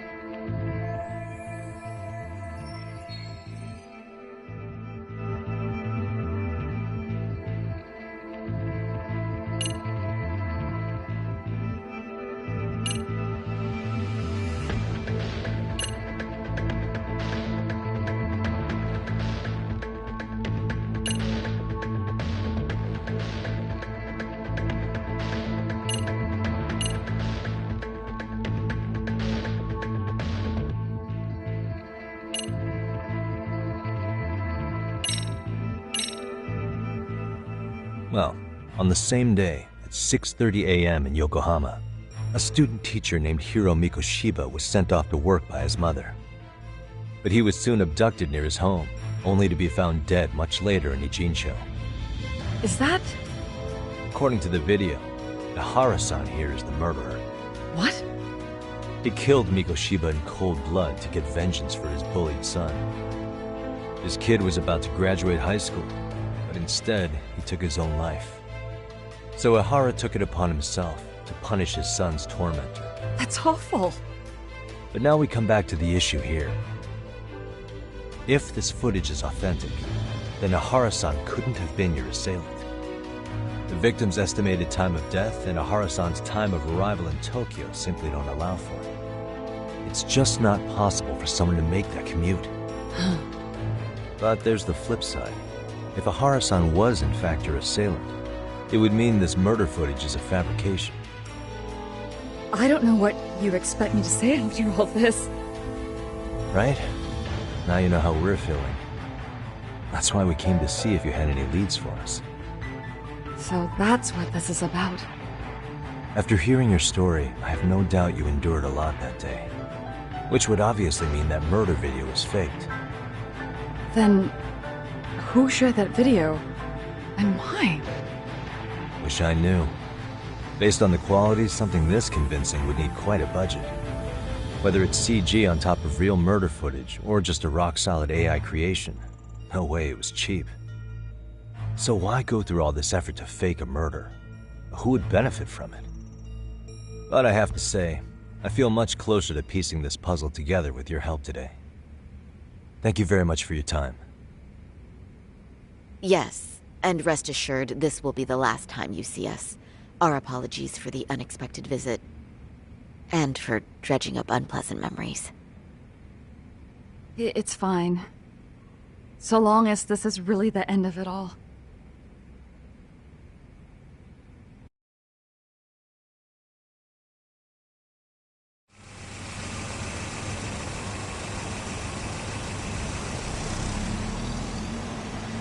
I'd like to report Mamiya-san's account to the rest of the team. Can I count on you to be there? Sure. Let me give Kaito-san a heads up. All right, then I'll see you there.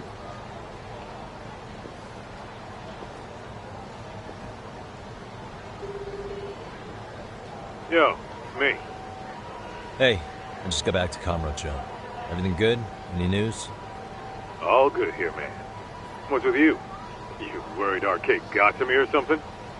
I mean, they did run their mouths about stabbing us in the back. But if you're good, I'm good. Anyway, I'm heading to Genda so Sari-san and I can go over what we learned from Mamiya. You're the boss. As for me, I'm calling it a day. You do that.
Are we ready, Yagami-san? Let's start with our visit to Mamiya-san, if that sounds reasonable to you. Yeah, let's start there. So, the victim's story is completely in line with her court testimony, huh? That's correct. There wasn't anything new to pick up. Unfortunately. In which case, should we look into the murder video instead? Like, figure out how they made it? Let's not get ahead of ourselves here. Whether that tape's fake or real, someone had to put it online, right? Do we have any theories on who that might be? Well, the footage showed enough of the surroundings to make the crime scene clear. As somebody who's been there, I can confirm that the blood splotches match what you see in the footage. Which means...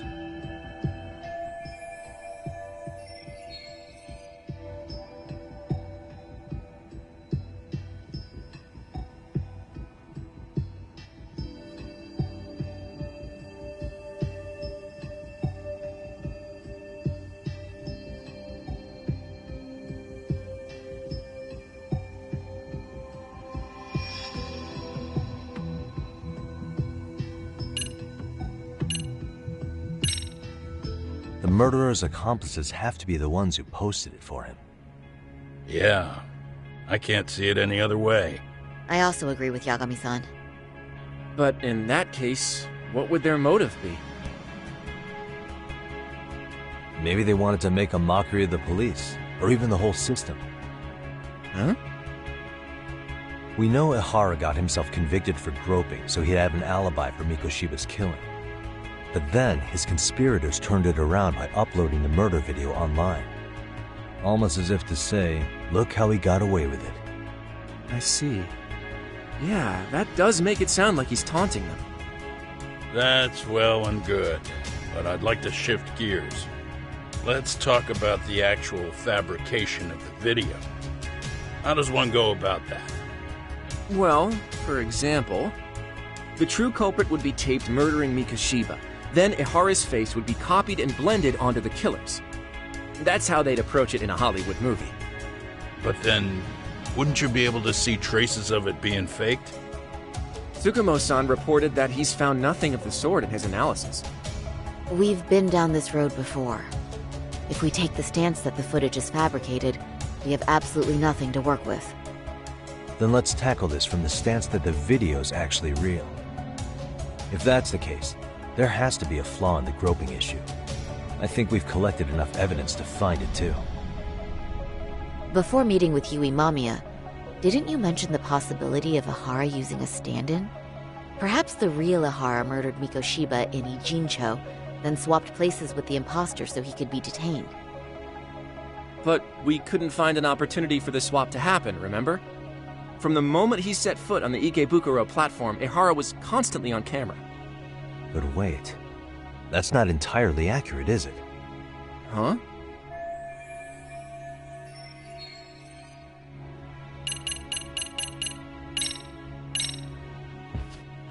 Remember how we mocked up a diagram of the Shinjuku Station platform? Yeah. Oh, wait! That's it! You could be onto something. There's a point where Ihara wasn't on camera at all. What is this point you speak of? Let's all go over the diagram so that everything will be clear. Here's what I want you to see. What the? Suspicious. It's very brief, but there's a moment where Ihara and Mamiya-san can't be seen by the security cameras. The dotted lines on the arrow represent the camera's blind spot. It does appear so. So you're saying this is where the groper, the fake Ihara, traded places with the real one? Can't say it's impossible, right? Right. Except if that actually happened, Mamiya-san would have been right behind them at the time. Could the two really swap places without her noticing? In a crowd like that, I think it's feasible. If that really was Ihara's plan, then I'd say he was being careless. Careless? How? Well, on the day of the incident, the station was packed for morning rush hour. That means there was no solid guarantee the assailant could make the switch. He could have been nailed by any random passerby before reaching the blind spot. Good point. Not only that, if Mamiya-san had called for help while the train was still moving, then the first Ehara would have been caught before even reaching the platform. Oh, I mean, yeah. Called it. Think about it, Yagami-san. Why would Ehara's accomplices meticulously plan out every last detail of this alibi, only to leave such a crucial component to chance, as Hoshino-kun pointed out? Oh, just doing my job. True. Good work, Hoshino-kun. In fact, I think that may back up my own take on it. Yeah? What if everything, including the appearance of leaving the plan to chance, was part of the plan? Can you expound on that? I'm saying I agree that such an airtight alibi wouldn't have allowed for contingencies. And that takes the question to another level. Just how far did they line up the pieces in advance to make the swap work?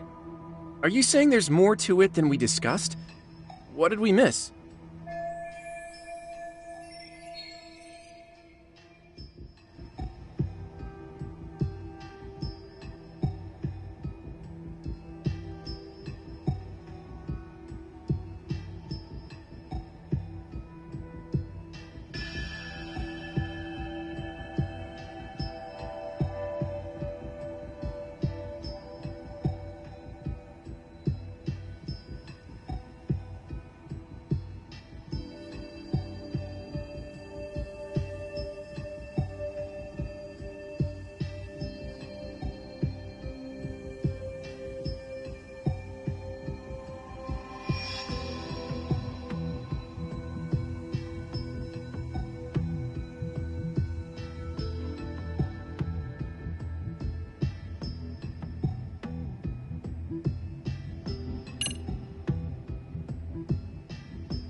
Mikoshiba, with the place used in the murder footage, maybe it was dressed up to look like the vacant building in Ijincho.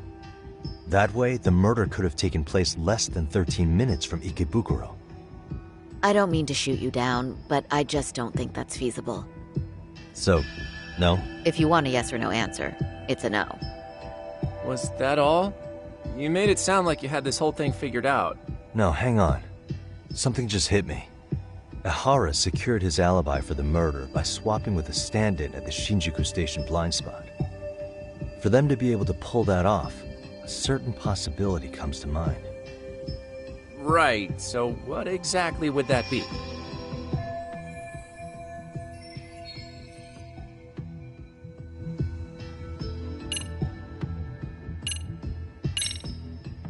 I know this won't go over well, but what if Mamiya was colluding with Ehara all along? Huh? Bear with me. Let's say Mamiya was in on this, and knew about the imposter in advance. If that's the case, the swap could happen right in front of her and no one but the three of them would know. You're saying the victim of a groping conspired with her assailant beforehand? That's ridiculous!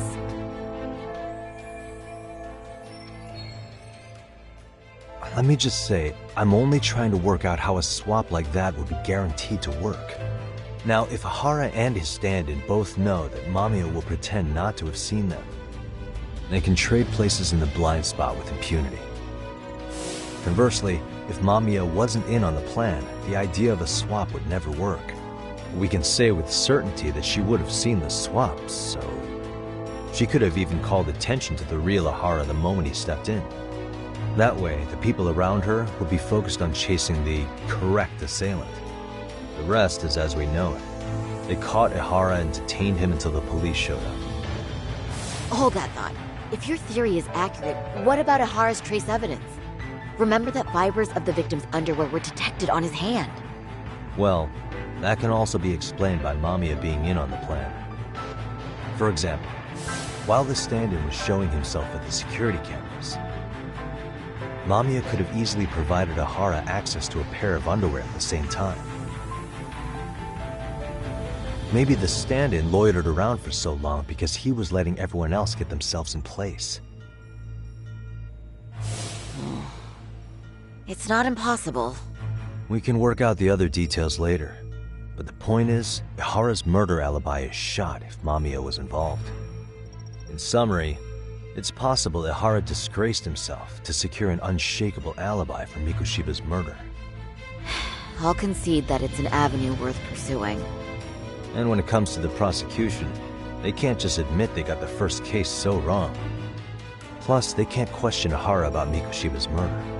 In fact, their only option is to claim the tape was faked.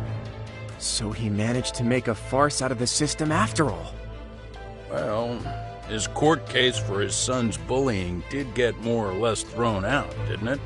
The school, the investigative committee, and the court all agreed there wasn't enough evidence to convict anyone. No surprise for me that the guy held a grudge against the system for so long. Hold on. Before we all decide on this. What's up? The obvious question to me is why would Mamiya be party to such a crime? She appears more than financially stable, and she's even raising a child. So why would she do something so enormously risky as helping establish a murder alibi? Yeah, I haven't gotten that far yet. But maybe she was promised something that far exceeds the risk. Or maybe Ihara has some kind of dirt on her even? Enough to make her help with a murder? What sort of secret would be big enough to force someone into that corner?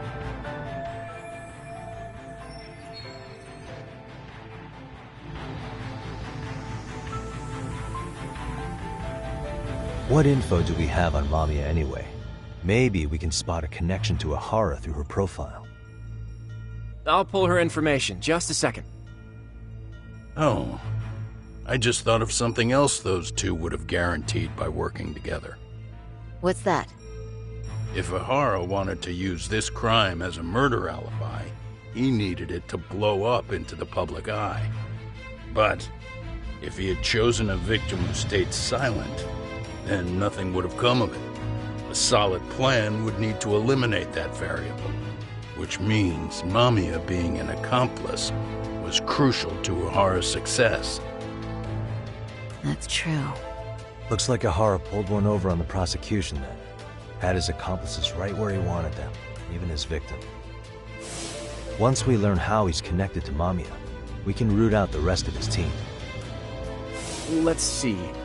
According to her file, her maiden name is Yui Suzuki. 30 years old, so that's consistent. Originally from Ota, Tokyo. Attended a private high school called Kurakawa Academy. Later graduated from Toto University. Huh. Met her husband on the job, apparently. Her husband, Taichi Mamiya, is an industrial designer at Techno Zeta Inc. 6 years ago, she gave birth to their only son, Sota-kun, who's now in first grade.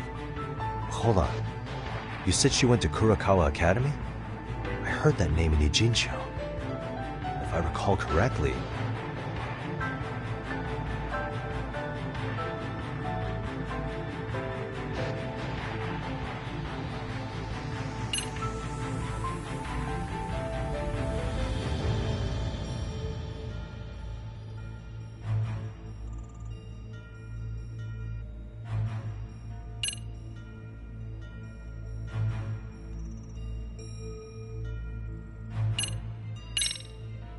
That's not where Tsukuma went, was it? Before, closing himself off to the world? Nah, Tsukumo-san studied remotely. He told me that when we were out having drinks one night. Wait. Tsukuma went out drinking with you? Yeah, we had fun. What did you guys even talk about? Hey, why am I getting grilled all of a sudden? I agree. This is nowhere near relevant. Yagami-san, what were you saying about Kurakawa Academy? Oh, right.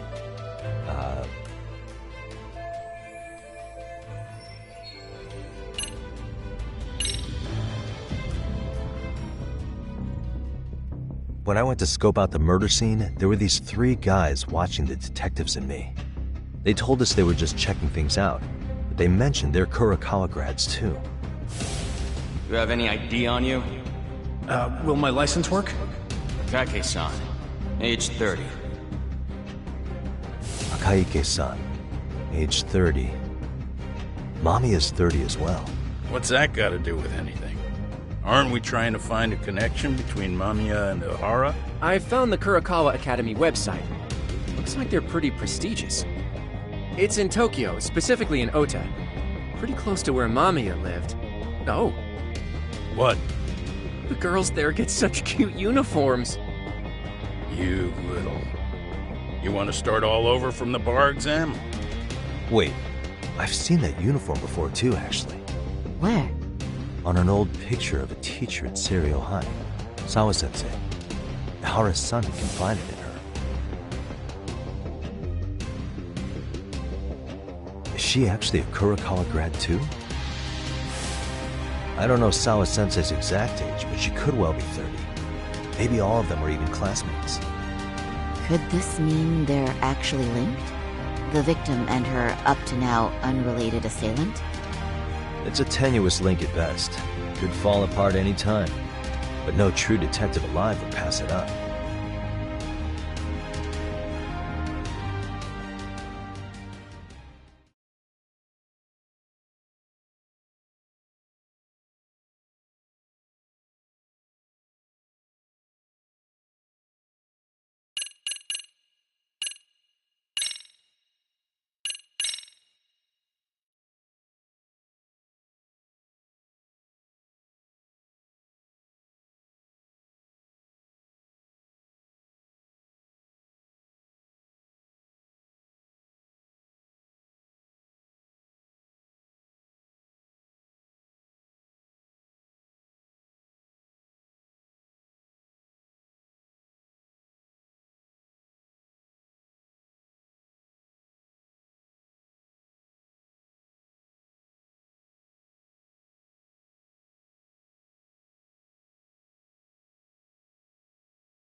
A previously unseen link is established between the groper and the victim.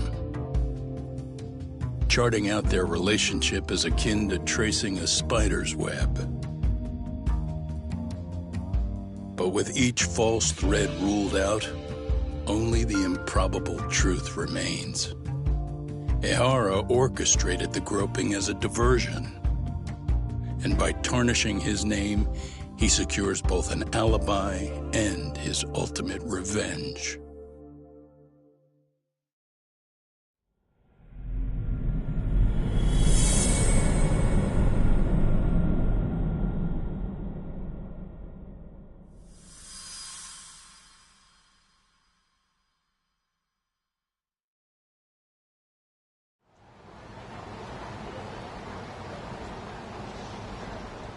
Hiro Mikoshiba's murder was sparked by the bullying of Toshiro Ehara, who committed suicide 4 years ago.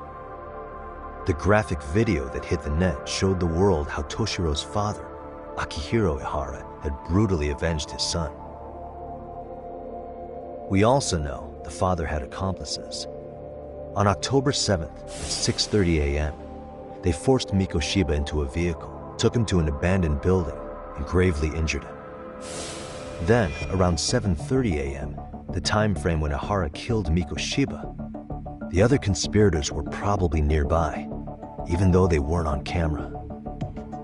At the same time, 30 kilometers away at Ikebukuro Station, a man who looks like Ehara is caught on camera.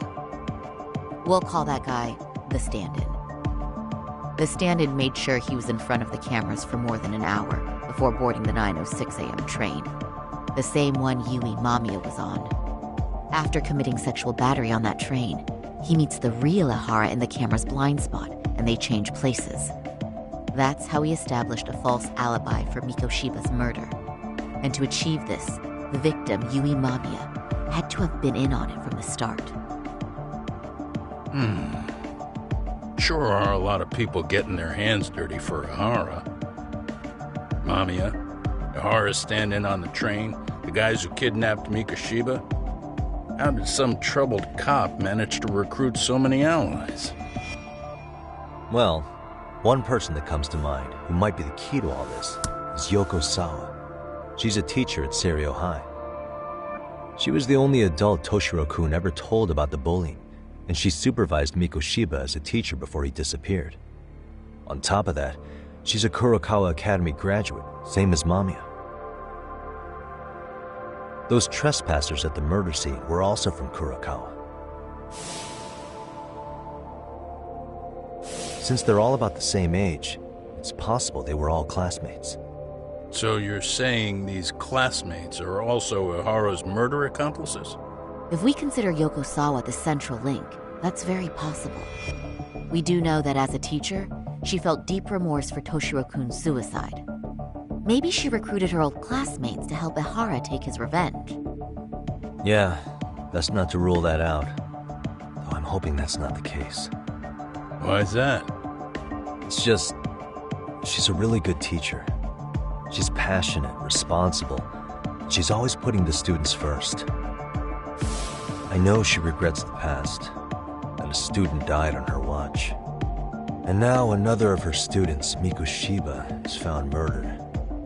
So if it turns out she's involved in that, I doubt I'll be able to trust my own judge of character ever again.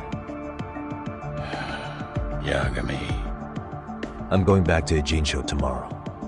The plan is to bring up Mamiya's name to Sawa-sensei and see how she reacts. Until then, let's not jump to conclusions about her involvement. All right. Can I chime in real quick? I was looking into Kurokawa Academy and I stumbled across something that may be relevant. What's that? Well, it happened 13 years ago, but there was an attempted suicide. A third year jumped off the school's roof after being thoroughly humiliated.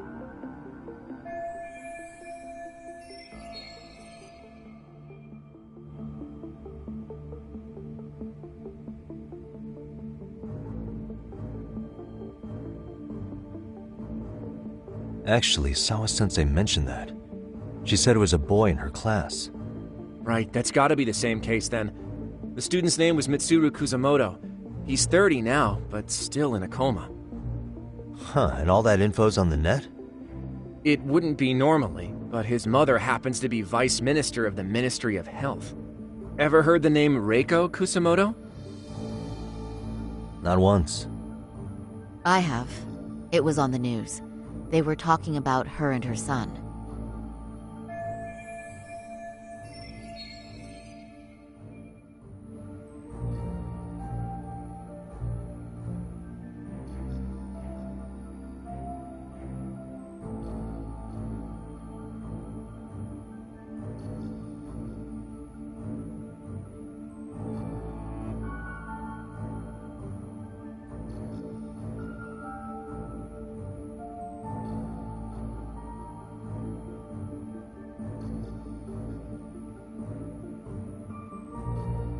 Well, do you remember? Apparently, she was a safe, not to mention her son. She's... Huh. Is any of that... Who knows? But Reiko Kusamoto and Ihara both have children who were bullying victims. I don't think that's a connection we can afford to overlook, if you ask me. Okay, so Kusamoto's son. What exactly happened to him? Let's see. He was bullied by a fellow third year at his school, Shinya Kawai. The records say he harassed Mitsuru-kun every day, in and out of school. Well, one time he even stuffed dirty rags in his mouth. That's so cruel. Yeah, and the teacher was a real piece of work. Apparently he knew, but he just smirked and said, "Don't overdo it." Oh, I remember now. The media pounced on that one hard. If they were classmates, then both Sawa-sensei and Mamiya would know about this. And maybe because they couldn't save Mitsuru-kun, Their guilt left them open to Ihara's persuasion. But to prove that, we'll have to hear from them directly. I'll talk to Sawa-sensei first thing tomorrow. That'd be helpful. In the meantime, I'll be working on Ihara's appeal. It's clear they missed something important in the trial, since Ihara is apparently innocent of sexual battery, being that he was out committing murder at the time. What started as a simple harassment case sure has blown up big.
And stay down.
What a waste.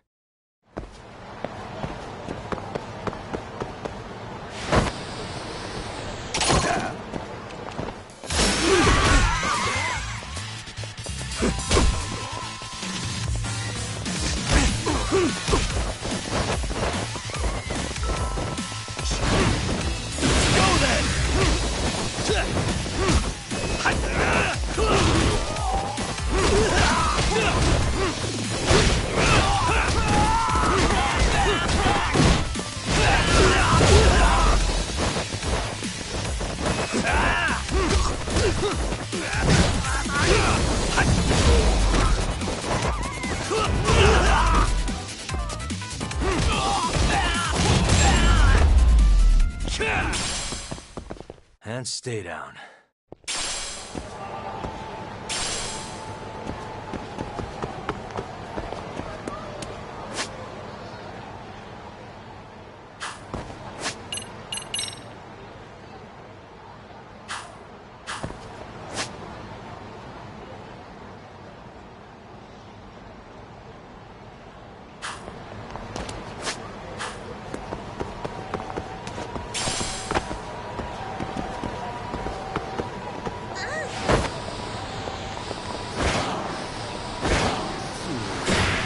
Hell yeah!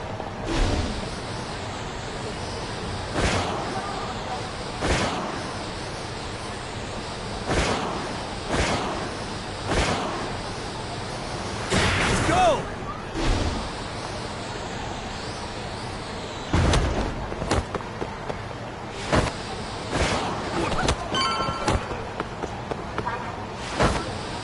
Here we go!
Come on.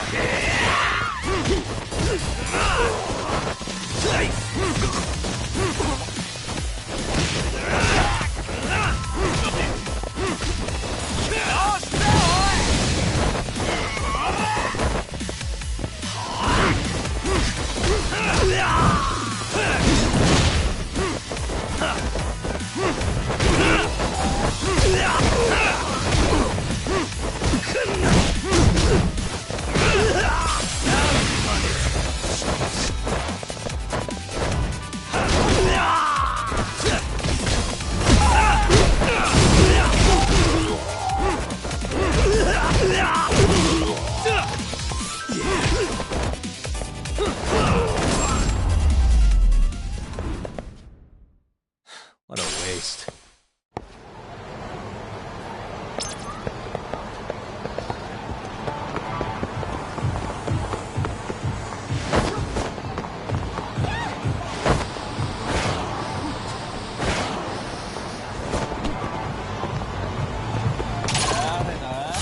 I wish you hadn't.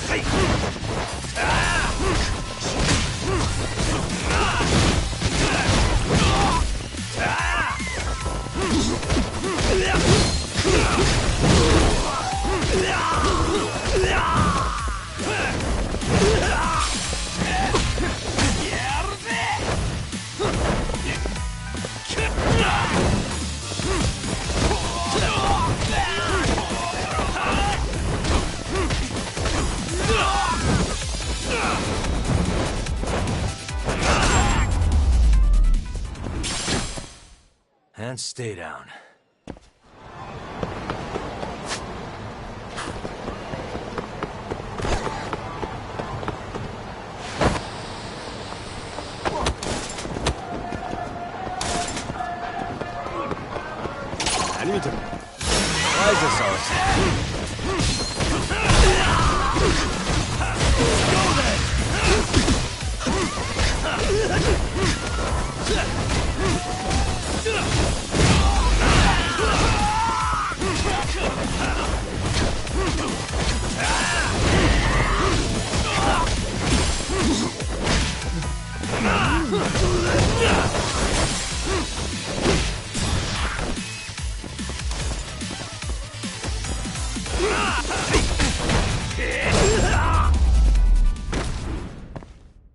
Really, guys?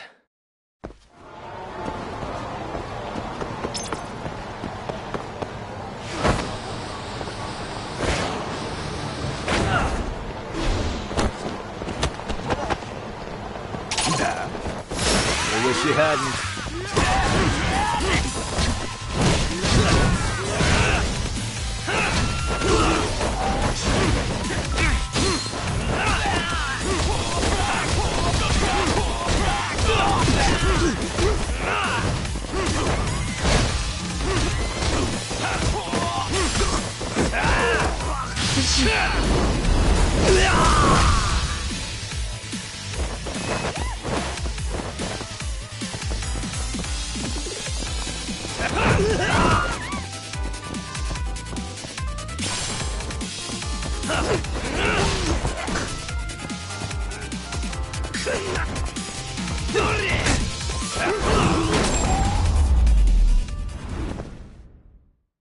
What a waste.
Really, guys?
What a waste.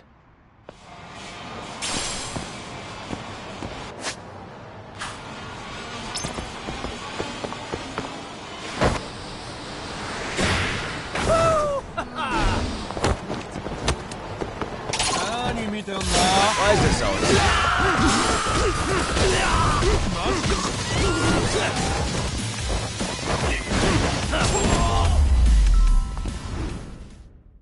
Really, guys?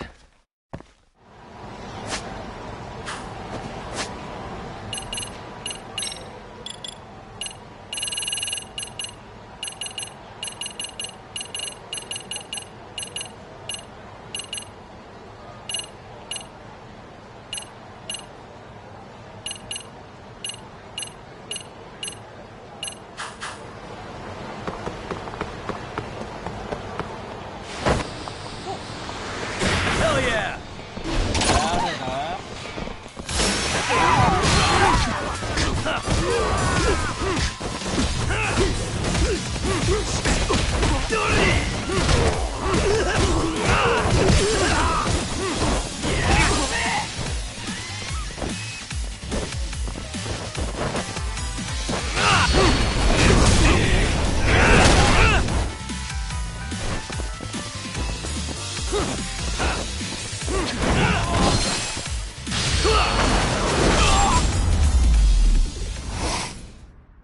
And stay down.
Really, guys?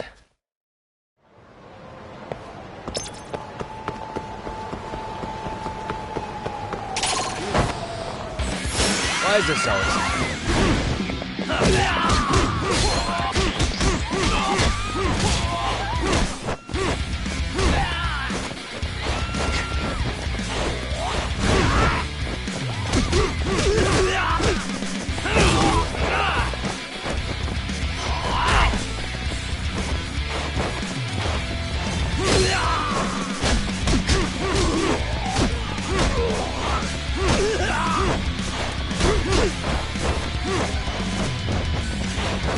I'm not even warmed up yet.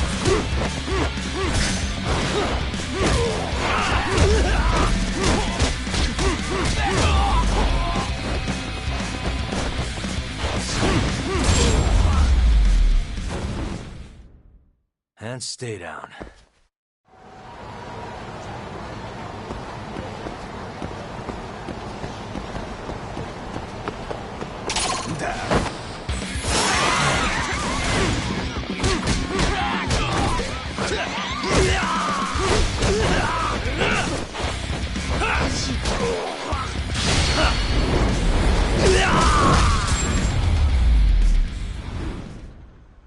Really, guys?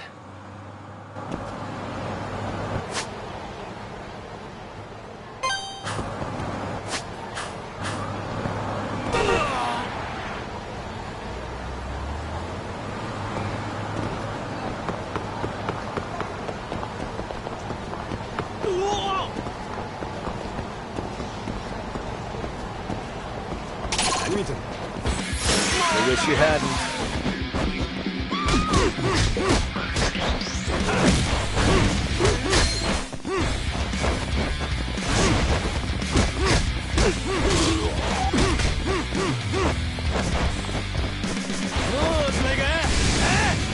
Let's do this.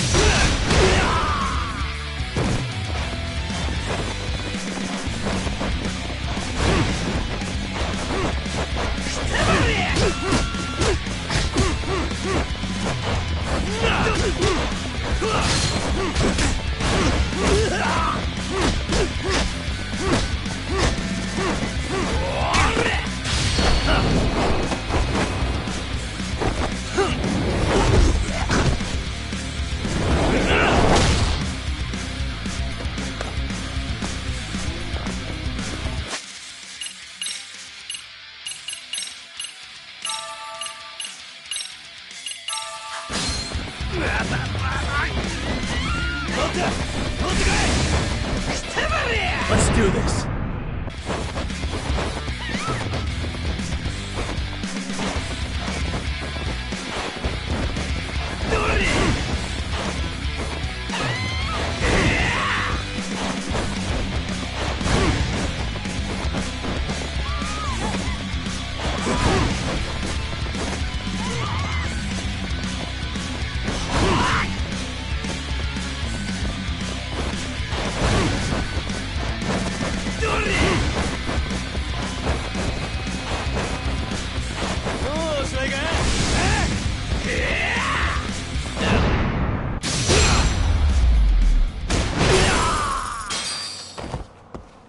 What a waste.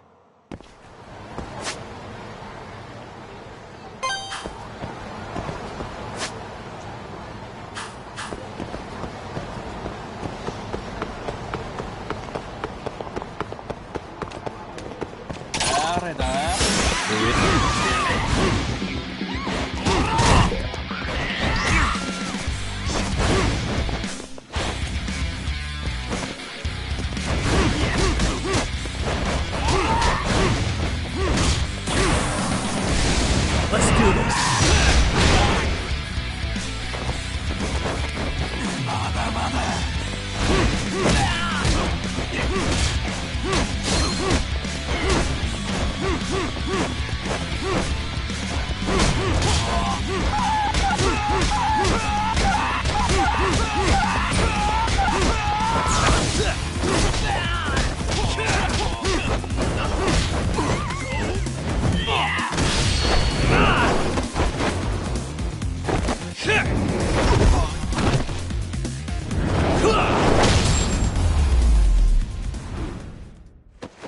And stay down.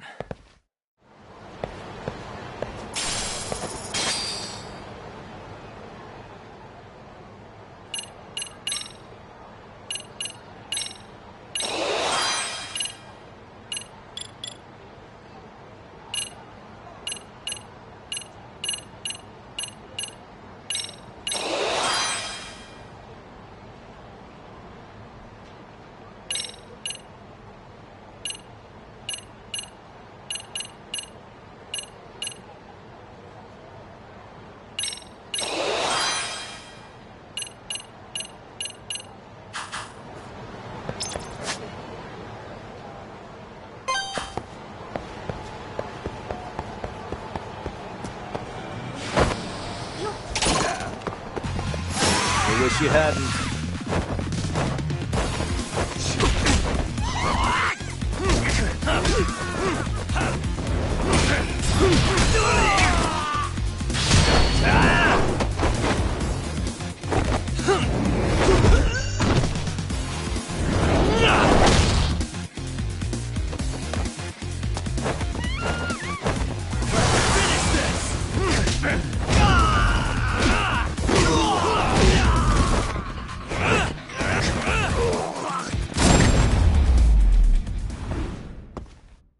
What a waste.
And stay down.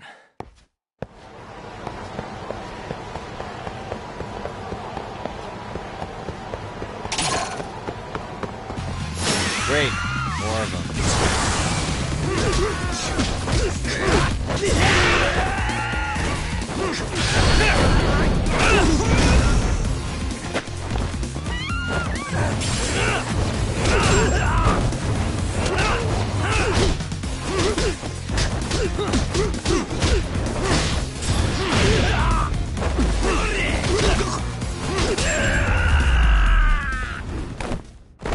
Really, guys?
Wait a minute, what?